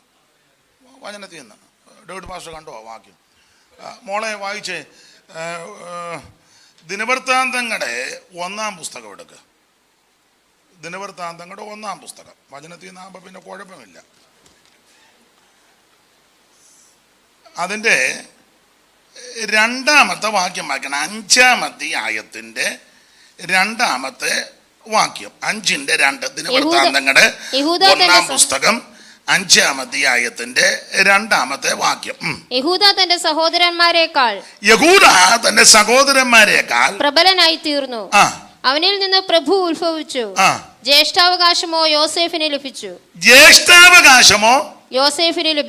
യോസേഫിന്. അപ്പോൾ ജ്യേഷ്ഠാവകാശം ആർക്കുള്ളതായിരുന്നു?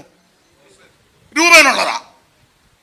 49:1 രൂപേനേ നീ എൻ്റെ ആദ്യജാതൻ. അപ്പം ആദ്യജാതന് ലഭിക്കേണ്ടതാ. പക്ഷെ ഇവൻ 35-ാം അധ്യായത്തിൽ ക്രമക്കേട് കാണിച്ചത് കൊണ്ട് ഈ ദൈവത്തിന് മൂപ്പൊന്നും വിഷയമല്ല കേട്ടോ. ഞാൻ മൂത്തതാ, ഇപ്പോൾ ഉള്ളത് ഈ മൂത്തതാന്ന് നേരത്തെ ചാകണം. അങ്ങനല്ലേ നമ്മൾ പാടുന്നത്? മുമ്പേ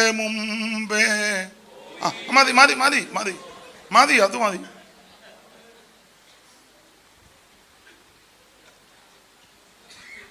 നമുക്കാ ഈ മൂപ്പ് വിഷയം. ദൈവത്തിന് ഇതൊന്നും രൂപേണ മൂത്തത്, പക്ഷെ ദൈവത്തിന് വിഷയമല്ല. നിന്നെ എന്നെയും ആക്കിയ സ്ഥാനത്ത് വിശ്വസതയോടെ നിന്നില്ലെങ്കിൽ നമ്മളെ മാറ്റിയ അടുത്ത ആളെ ദൈവം കയറ്റും. അന്നേരം അവിടെ കിടന്ന് വെറുപെടുത്തിട്ടോ ഉടക്കം ഉണ്ടാക്കിയിട്ടൊന്നും രൂപൻ മൂത്തത് അവന്റെ ജ്യേഷ്ഠാവകാശം എടുത്ത് യോസേഫിന് കൊടുത്തു. ഒന്നുകൂടെ വായിച്ചേ മോളെ 2-ാം വാക്യം. യഹൂദ തന്റെ സഹോദരന്മാരെക്കാൾ പ്രബലനായിരുന്നു. അടുത്തത് അവനിൽ നിന്ന് പ്രഭു ഉത്ഭവിച്ചു. അടുത്തത് ജ്യേഷ്ഠാവകാശമോ യോസേഫിന് ലഭിച്ചു. ജ്യേഷ്ഠാവകാശം യോസേഫിന് ലഭിച്ചു. അപ്പൊ 1-ാമത്തവന്റെ കയ്യിൽ നിന്ന് എടുത്ത് 11-ാമത്തവന് കൊടുത്തു. 1 11 വന്നു.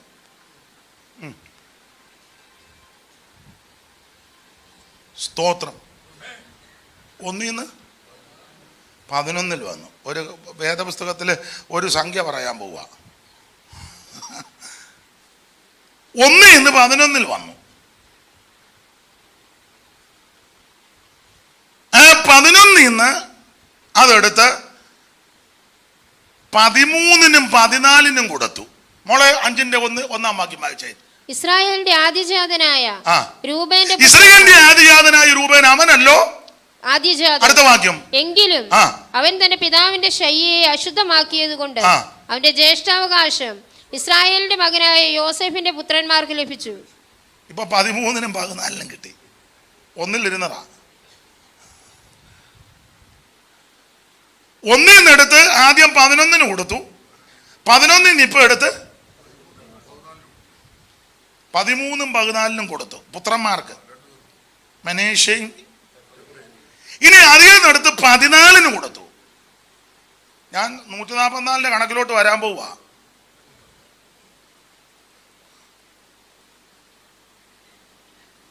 രണ്ട് 144 ഉണ്ട് വെളിപ്പാട് കേട്ടോ.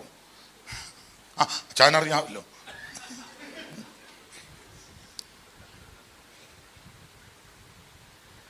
അവൾ 1-ന്റെ ജ്യേഷ്ഠാവകാശം എടുത്ത് 11-ന് കൊടുത്ത് 11-ന്ന് എടുത്ത് 13-നും 14-നും കൊടുത്തു.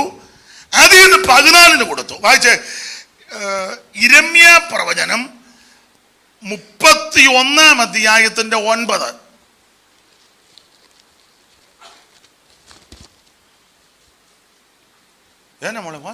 അവർ കരഞ്ഞും കൊണ്ടുവരും.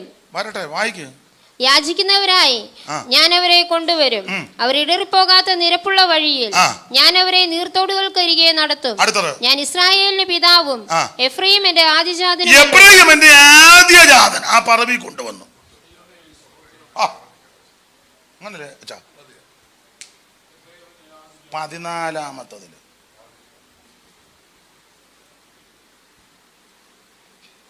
നിന്നെ തള്ളിക്കളഞ്ഞതല്ലേ? നാടൻ ഭാഷ പറഞ്ഞ തിരികട മാറ്റിയിട്ടതല്ലേ? കൊള്ളുകയെന്ന് പറഞ്ഞതല്ലേ? ആക്ഷേപിക്കാനെന്ന് ഒത്തിരി നമ്മുടെ ആൾക്കാരല്ലേ കൊള്ളാൻ നല്ല ആക്ഷേപം. അപ്പോൾ പറഞ്ഞു നമുക്ക് ഇല്ല ചെറുക്കനെ എടുക്കും. ഓ വേണ്ട വേണ്ട, അവൻ്റെ തള്ള നമ്മുടേതല്ല മറ്റേതാന്ന് പറഞ്ഞു. ഒന്നും അറിയാമല്ല, എല്ലാം അങ്ങ് പച്ചപ്പരമാർത്ഥികൾ. ഇവൻ്റെ അമ്മ നമ്മുടേതല്ലെന്ന്. അതുകൊണ്ട് അവനെ ഇങ്ങനൊന്നും ആക്കാൻ തന്നെ ഇവൻ നമ്മുടെ നാട്ടിൽ ജനിച്ചതല്ലെന്ന്. അവിടെ നമ്മൾ ഇവിടെ കൊട്ടാരക്കരോ പിന്നെ പിന്നെ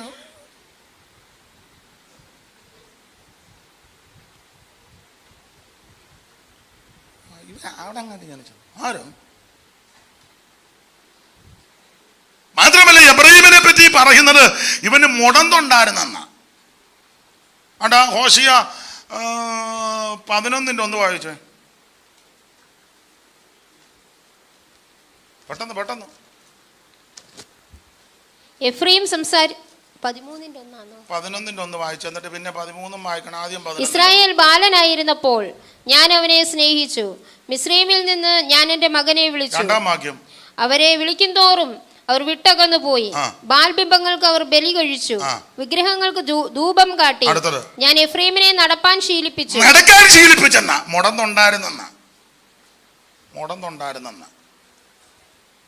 മുടന്നുള്ളത് കൊണ്ട് അമ്മയുടെ ഗർഭപാത്രത്തിൽ വെച്ച് ഈ പുറത്തോട്ട് വന്നപ്പോൾ ടൈമിൽ പുറത്ത് വന്നില്ല. മോളെ 13 തോന്നുന്നു.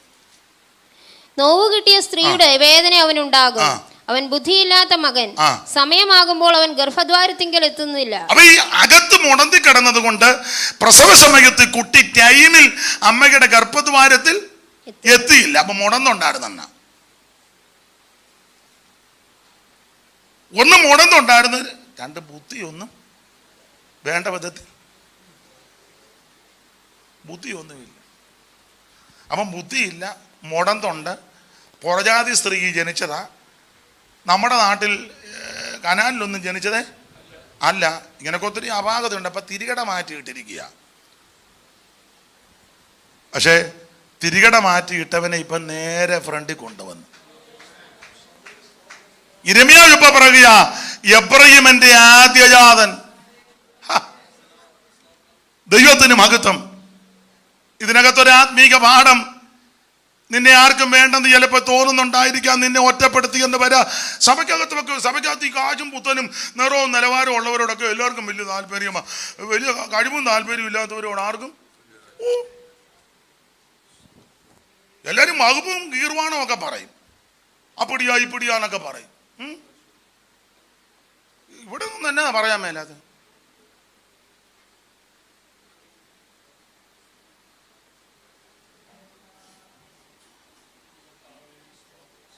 ഞാനൊരിക്കലും ഞങ്ങളുടെ സഭയിൽ ഒരു പ്രായമുള്ളൊരു അമ്മയുണ്ട് കേട്ടോ. അമ്മ ഇച്ചിരി മേടാ, എന്നാലും ആ തള്ളയും കൂടെ കേൾക്കട്ടെ, ഇന്നെങ്കിലും ഗുണപ്പെടുന്നെങ്കിൽ. എന്നാലും ഒരു അമ്മയല്ലേ, പ്രായമുള്ളൊരമ്മയല്ലേ. അമ്മയോ ആർക്കും താല്പര്യമില്ല തള്ളയോട്. തള്ള വരുമ്പോഴേ ആൾക്കാർ പേടിച്ചാ പോകുന്നു തള്ളയുടെ വാ. എന്നാലും ഞാൻ അങ്ങ് തന്തിച്ചുകൊണ്ട് നടക്കും. അപ്പം ഈ അമ്മയെ പല സ്ഥലത്തുമൊക്കെ പോയതാ, ആർക്കും വലിയ താല്പര്യമൊന്നും. അമ്മ ഇനിയും പുതിയ സഭ വല്ലതും ഉണ്ടാക്കണം, അവിടെ പോകാനുള്ളത്. TPM-ലും പോയത്. സകല കേസും കൈകാര്യം ചെയ്തേച്ച് അറ്റ കൈക്കാ ഇങ്ങോട്ട് വന്നേക്കുന്നത്. ഞാൻ പിന്നെ അതിൻ്റെ പരുവത്തിന് കൈകാര്യം ചെയ്യുക.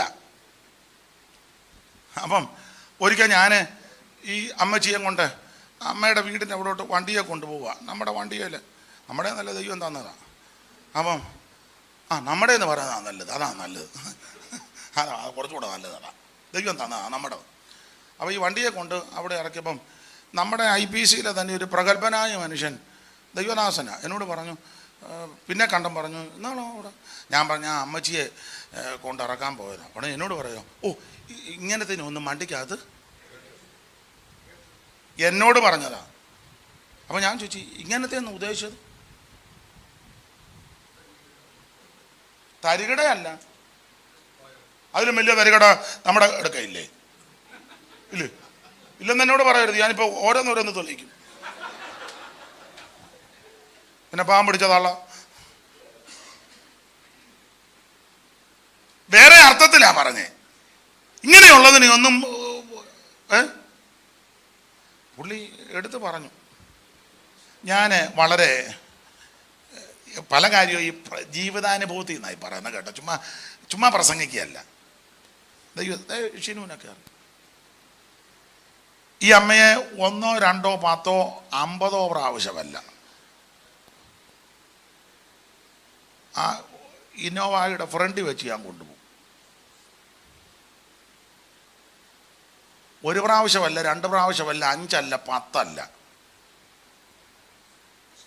നാളെയും കൊണ്ടുപോകും.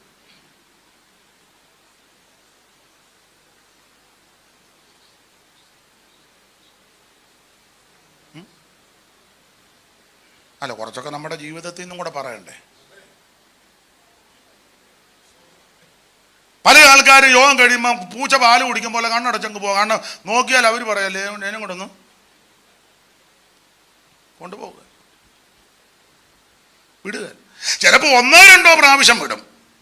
പിന്നെ പറയാം ഭാഷ അങ്ങോട്ടുണ്ടോ, പറയാം എനിക്ക് വേറൊരു വഴി കൂടെ, ചുമ്മാ നേരെ മാപ്പിളയും മെമ്മളയും വീട്ടിലോട്ട് പോവുക. ഉടനെ സൂത്തം ഞങ്ങൾക്ക് ഇടയ്ക്കൊന്ന് കയറണം. അതിനെതെങ്ങനെ കയറുന്നുണ്ടോ? ഞങ്ങൾക്ക് ഇടയ്ക്കൊന്ന്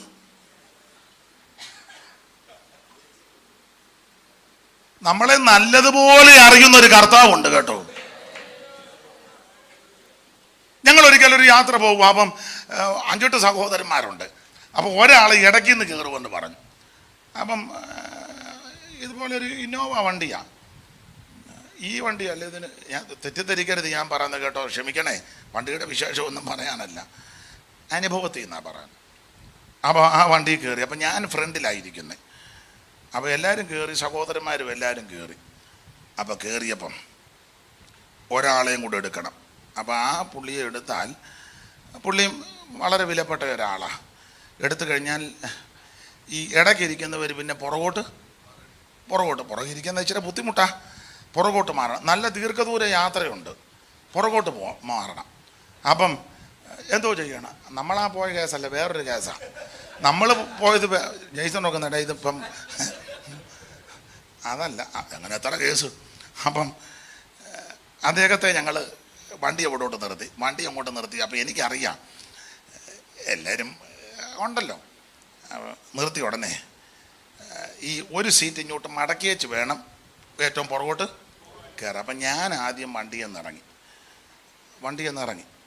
അപ്പോൾ ഞാൻ പറഞ്ഞു ഞാൻ ഇറങ്ങിച്ച് ഞാൻ പറഞ്ഞു ആ സീറ്റ് മടക്ക്, എന്നാലല്ലേ പുള്ളിക്ക് അങ്ങോട്ട് കയറാൻ പറ്റുള്ളൂ. അപ്പോൾ ഒരാൾ ആ സീറ്റ് മടക്കി. ഇതൊക്കെ പ്രാഗൽഭ്യത്തോടാണ് പറയുന്നത്. മടക്കി ഉടനെ ഞാൻ അതിലേക്കൂടെ കയറി ഏറ്റവും പുറകിലിരുന്നു.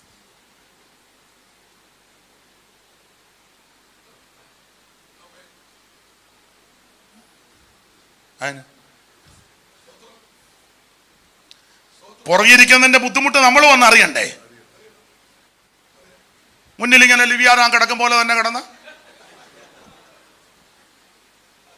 പുറകിരിക്കുന്നതിൻ്റെ ഒന്ന് അറിയണ്ടേ. ഞാൻ ഏറ്റവും പുറകിൽ പോയപ്പോൾ ഇവരെല്ലാം പ്രശ്നം. അച്ഛൻ പുറകിരിക്കുക, പാസ്റ്റ് പുറകിരിക്കാനൊക്കെ. ഞാൻ പറഞ്ഞ് ഇന്ന് ഇതിൻ്റെ പുറകിലേ ഇരിക്കുള്ളൂ. നീ എല്ലാം ഇനി ഇവിടെ എന്നാ പ്രശ്നം ഉണ്ടാക്കിയാലും. തിരുവല്ലായിൽ നിന്ന് കൊല്ലത്തിനപ്പുറം വരെ പുറകിൽ തന്നെ ആയിരുന്നു.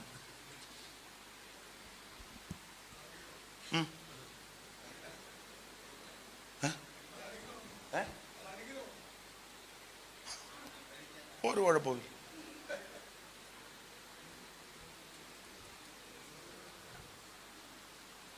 നിങ്ങൾ പ്രസംഗം നിർത്തണമെന്നാണോ പറഞ്ഞതോ?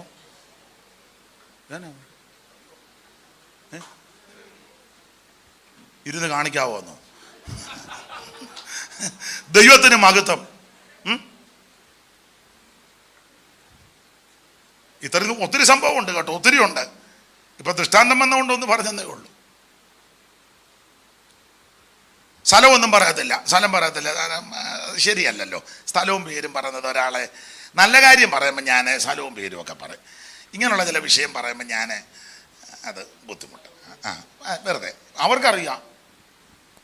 ഒരു സ്ഥലത്ത് ശുശ്രൂഷയിലിരിക്കുന്ന സമയത്ത് ഒരു വീട്ടിൽ പ്രാർത്ഥന, മല കയറി പോകണം, വലിയ മലയാണ്. ഞാൻ ചെറുപ്പമാണ്, സഭ പഴയതാണ്. അപ്പം മല കയറി പോകണം. അപ്പം 4 മണിക്ക് ഇവിടെ നിന്ന് എല്ലാവരും കൂടെ ഒന്നിച്ചിറങ്ങി 5 മണിയാകുമ്പോൾ അവിടെ ചെല്ലണം. 2 വലിയ മല കയറണം, ജീപ്പേ പോവുള്ളൂ, ഇങ്ങനെ കയറി പോകണം. അപ്പോൾ ആ വീട്ടിൽ ചെന്ന് 5 മുതൽ 7 മണി വരെ കോട്ടയം മീറ്റിങ്, അത് കഴിഞ്ഞ് തിരിച്ചു വരിക. അപ്പം സഭയിലെ ഒരച്ചായൻ്റെ ജീപ്പിലാണ് എല്ലാവരും പോകുന്നത്. അപ്പോൾ എല്ലാവരും പോകാൻ ഒരുങ്ങി. ഞാൻ കുറച്ചുകൂടെ ചെറുപ്പമാണ്, ഇപ്പോഴും ചെറുപ്പമാണ് കേട്ടോ. പിന്നെ നാളൊരു തള ചോദിച്ചു 70 കഴിഞ്ഞു. ഞാൻ പറഞ്ഞു 50 കഴിഞ്ഞതേ ഉള്ളൂ. അപ്പം ഉടനെ തർക്കം വരുന്നു. എൻ്റെ തള്ള 75-ലുള്ളതാ, കൂട്ടിരുന്നു ചുമ്മാ ഇരിക്കുകയല്ലേ. 1975 ഓഗസ്റ്റ് 13 രാത്രി 9:45 ജനിച്ചെന്നാ അമ്മ പറഞ്ഞു കേട്ടത്. അപ്പം അന്ന് കുറച്ചുകൂടെ ചെറുപ്പം. അപ്പം ഞാനും ജീപ്പിൻ്റെ ഫ്രണ്ടിൽ എന്നെ ഇരുത്തി, വേറെ 2 പേരുണ്ട്. അച്ചായൻ ഓടിക്കാൻ കയറി, പുറകിൽ വാളിരിപ്പുണ്ട്. അപ്പം ആ സഭയിൽ ഒരു സ്വാധുവായ ഒരമ്മ, ഒറ്റയ്ക്ക് വിശ്വാസത്തിൽ, പേര് ഒന്നും പറയുന്നില്ല, നല്ല പ്രായമുണ്ട്, ഏതാണ്ട് 75 വയസ്സ് അന്ന് വരും. ഡ്രസ്സ് ഒന്നും അത്ര നല്ലതല്ല, അല്പം മുഷിഞ്ഞതാ. അമ്മയുടെ മക്കളാരും വിശ്വാസത്തിലല്ല. വടിയും കുത്തി വരിക, കുന്നു കയറി ഇവിടെ വന്ന് ഒന്നിച്ചു പോകാനില്ല. അമ്മ വന്നപ്പോൾ ഇച്ചിരി താമസിച്ചു, ജീപ്പ് സ്റ്റാർട്ടാക്കി.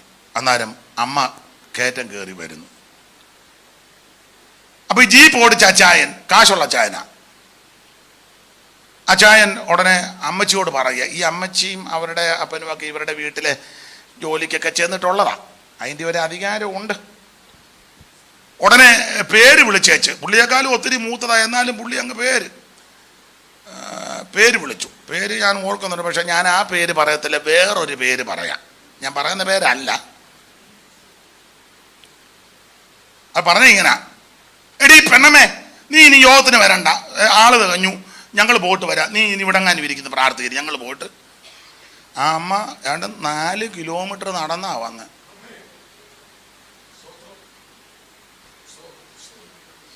ജീപ്പ് സ്റ്റാർട്ടാക്കി. അപ്പം ഞാൻ പറഞ്ഞു, അച്ഛാ ജീപ്പ് നിർത്തിക്ക്, ഒരു കാര്യം മറന്നുപോയി. നിർത്തും, ഒരു കാര്യം മറന്നെടുക്കാൻ. എന്തുവാ പാസ്റ്ററെ? എടുത്തോണ്ട് വരാം, നിർത്താൻ പറഞ്ഞു. ഞാൻ ഇറങ്ങി വെച്ച്, ഞാൻ വേറെ പുസ്തകമായിട്ട് ഇറങ്ങി വെച്ച് അമ്മച്ചിയുടെ കൈക്ക് പിടിച്ച് വെച്ച് അച്ഛനോട് പറഞ്ഞു, നിങ്ങൾ ജീപ്പിൽ പോക്കോ, ഞാൻ അമ്മച്ചിയായിട്ട് പുറകെ വന്നേക്കാന്ന്. വേറെ പുസ്തകം വെച്ചോണ്ടായി പറഞ്ഞു.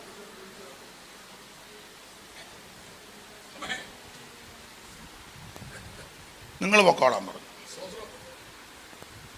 ഞാൻ പുറകെ വന്നേക്കാം. അപ്പൊ ജീപ്പിനകത്ത് ഇട വന്നു. ഞാൻ പറഞ്ഞു, ആ ഇടയിൽ ഇനിയും കയറി ഇരിക്കുന്നില്ല, പോക്കോ.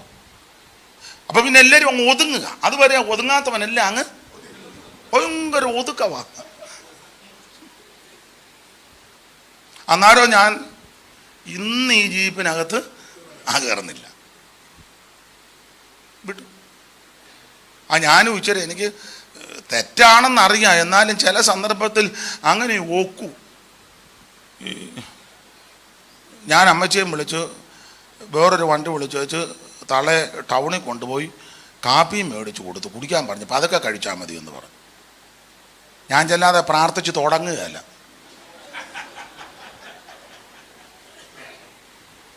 തുടങ്ങുക. പണി ഞങ്ങളുടെ കരുവാറ്റപ്പാപ്പൻ ചെയ്തപോലെ പുള്ളി വരുന്നതിന് മുന്നേ അങ്ങ് പ്രാർത്ഥിച്ചു തുടങ്ങി. 5 മിനിറ്റ് എങ്ങാണ്ട് പുള്ളി താമസിച്ചു, വണ്ടി ബ്ലോക്കായതാണ്. അവിടെ എല്ലാം മിടുക്കന്മാരാ. ഒരാളങ്ങ് പ്രാർത്ഥിച്ചു തുടങ്ങി. പുള്ളി വന്നും വിട്ടില്ല, പുള്ളി വന്നിരുന്നു. പുള്ളിയും കൂടെ പാടുകയും ആരാധിക്കുകയൊക്കെ ചെയ്തു. ശുശ്രൂഷകനാന്നൊരു ബഹുമാനമൊന്നും കൊടുത്തു. ഇന്നത്തെ പോലെ മൊബൈൽ സംവിധാനമില്ലല്ലോ. എന്നാൽ വന്നപ്പോഴെങ്കിലും പുള്ളിയോട് പറയണ്ടേ. എന്നിട്ട് ഇവരങ്ങ് പുള്ളി വന്നും, പുള്ളി നല്ല മനുഷ്യനെ വേണ്ടി. ഒടുവിൽ പുള്ളിയോട് പറഞ്ഞു, അപ്പം 8 മണിക്ക് യോഗം തീരാൻ പോവുക. പുള്ളി വന്നാൽ വാതുക്കലായിരുന്നു, ഒരു വാതിലേ ഉള്ളൂ, വാതുക്കലായിരുന്നു. അവനീ ഭാഷ പ്രാർത്ഥിച്ച് ആശീർവാദം. പുള്ളി അങ്ങോട്ട് വാതിൽ അടഞ്ഞു വെച്ച് 2 കൈ പൊക്കി അങ്ങ് പ്രാർത്ഥിച്ചു. 1/2 മണിക്കൂർ അതിലേ വേണം പുള്ളിയെ ഉരുട്ടിയിട്ടേ ചിറങ്ങി പോകാൻ പറ്റുമോ? ഞാൻ പറഞ്ഞു നിങ്ങൾ പൊക്കോ, ഞാൻ വന്നേക്കാന്ന് പറഞ്ഞു. ഞങ്ങൾ പതുക്കെയാ ചെന്ന അമ്മച്ചിയായിട്ട്. ചിലപ്പോൾ എല്ലാവരും ഇങ്ങനെ നോക്കിയിരിക്കും. അത് കഴിഞ്ഞ് പിന്നെ പ്രസംഗിച്ചു. പ്രസംഗിച്ചു, അത്ര മതി. ഈ പുൽപ്പിറ്റേ നിന്ന് എൻ്റെ ഭാഷയാ കേട്ടോ, പോയിന്റ് പറഞ്ഞാൽ പോരാ, ആ പറയുന്ന പോയിന്റ് അനുസരിച്ച് ഏറെക്കുറെയെങ്കിലും പോയിന്റൊക്കെ നല്ല പോയിന്റ്, ഡീപ്പാ. ചെല്ലിപ്പടത്തിൽ ചുമ്മാ പെടലിട്ട് വെട്ടിക്കുന്ന കണ്ടു. നല്ല കാര്യം. പക്ഷേ നമ്മുടെ ജീവിതത്തിലും കൂടെ കുറേയൊക്കെ ഇത് പ്രാഗൽഭ്യമുള്ളത് കൊണ്ടാണ് പ്രസംഗിക്കുന്നത് കേട്ടോ. ദൈവത്തിന് മഹത്വം. പ്രാഗൽഭ്യമുള്ളത് കൊണ്ടാണ്. മറ്റുള്ളവരെല്ലാം മോശക്കാരാന്നല്ല പറഞ്ഞതിൻ്റെ സാരവും. ഞാൻ നിങ്ങളുമെല്ലാം അങ്ങനെ ആകണം. ദൈവത്തിന് മഹത്വം. ആർക്കും വേണ്ടാതെ പുറംപുറമ്പിൽ ഒറ്റപ്പെട്ട് അന്യജാതിപ്പെട്ട സ്ത്രീയിൽ ജനിച്ചു, അവൻ ബുദ്ധിയില്ല, മുടന്തൊണ്ട്, മറ്റ് രാജ്യത്ത് ജനിച്ചു എന്നൊക്കെ പറഞ്ഞ് മാറ്റിക്കിട്ടവന് സമയമായപ്പോൾ ദൈവം മുന്നിൽ കൊണ്ടുവന്നു. ഇന്ന് രാത്രി ആർക്കും വേണ്ടെന്നും ആരും എന്നെ കാണുന്നില്ല, ശ്രദ്ധിക്കുന്നില്ല, ഉപേക്ഷിക്കപ്പെട്ട് ഞാൻ അനാഥയാ, വിധവയാ, എന്നെ ആർക്കും താല്പര്യമില്ലെന്ന് ചിന്താഭാരത്തോടെ ആരെങ്കിലും ഇരിക്കുന്നെങ്കിൽ എൻ്റെ പ്രിയരെ ഒന്ന് സമർപ്പിക്കുക ദൈവസന്നിധിയിൽ. ദൈവം നിന്നെ ഉയർത്തും. ദൈവം നിന്നെ ഉയർത്തും. സമയമാകുമ്പോൾ ദൈവം നിന്നെ ആദരിക്കും. കരമുയർത്തി ദൈവത്തെ സ്തുതിക്കാം. ഈ ക്ലോക്ക് ശരിയാണെങ്കിൽ 9 മതി. ബാക്കി ഒക്കുന്നെങ്കിൽ നാളെ അതുപോലെ മതി. അത് മതി. ദൈവത്തിൻ്റെ മകൻ. നിങ്ങളും അതായിരിക്കും സംസാരിച്ച്. അത് ഞാൻ കണ്ടു. ദൈവത്തിന് മഹത്വം. എനിക്ക് ഇച്ചിരി ബോധമൊക്കെ ഉണ്ട്. കണ്ടമാനം. ദൈവത്തിന് മഹത്വം. ഇന്ന് രാത്രി അടുത്തിരിക്കുന്ന ആരെയും വിധിക്കണ്ട. നമുക്ക് നമ്മെ ഒന്ന് ശോധന ചെയ്യാം. ഓരോ യോഗം കഴിയുമ്പോഴും നമ്മുടെ ജീവിതം ഒന്ന് ക്രമപ്പെടട്ടെ. അത് നിങ്ങൾ മാത്രമല്ല, പ്രസംഗിക്കുന്ന ഞങ്ങളും. എന്നിട്ട് കർത്താവിൻ്റെ വരവിനൊരുങ്ങണം. ആരും കൈവിടപ്പെട്ടു പോകരുത്. എല്ലാവരും അവിടുത്തെ വരവിൽ ചേർത്ത് കൊള്ളണം. കരമുയർത്ത് ദൈവത്തെ സ്തുതിക്കാം. ദൈവം അനുവദിച്ചാൽ നാളെ ഒരു 6:45 താവച്ചു മോനെ ദൈവദാസനെ, ഞാൻ നേരത്തെ വരാം. നാളെ നേരത്തെ ദൈവം അനുവദിച്ചാൽ വരാം. അപ്പോൾ ഒരു 6:45, 7:45, 8:45, 9.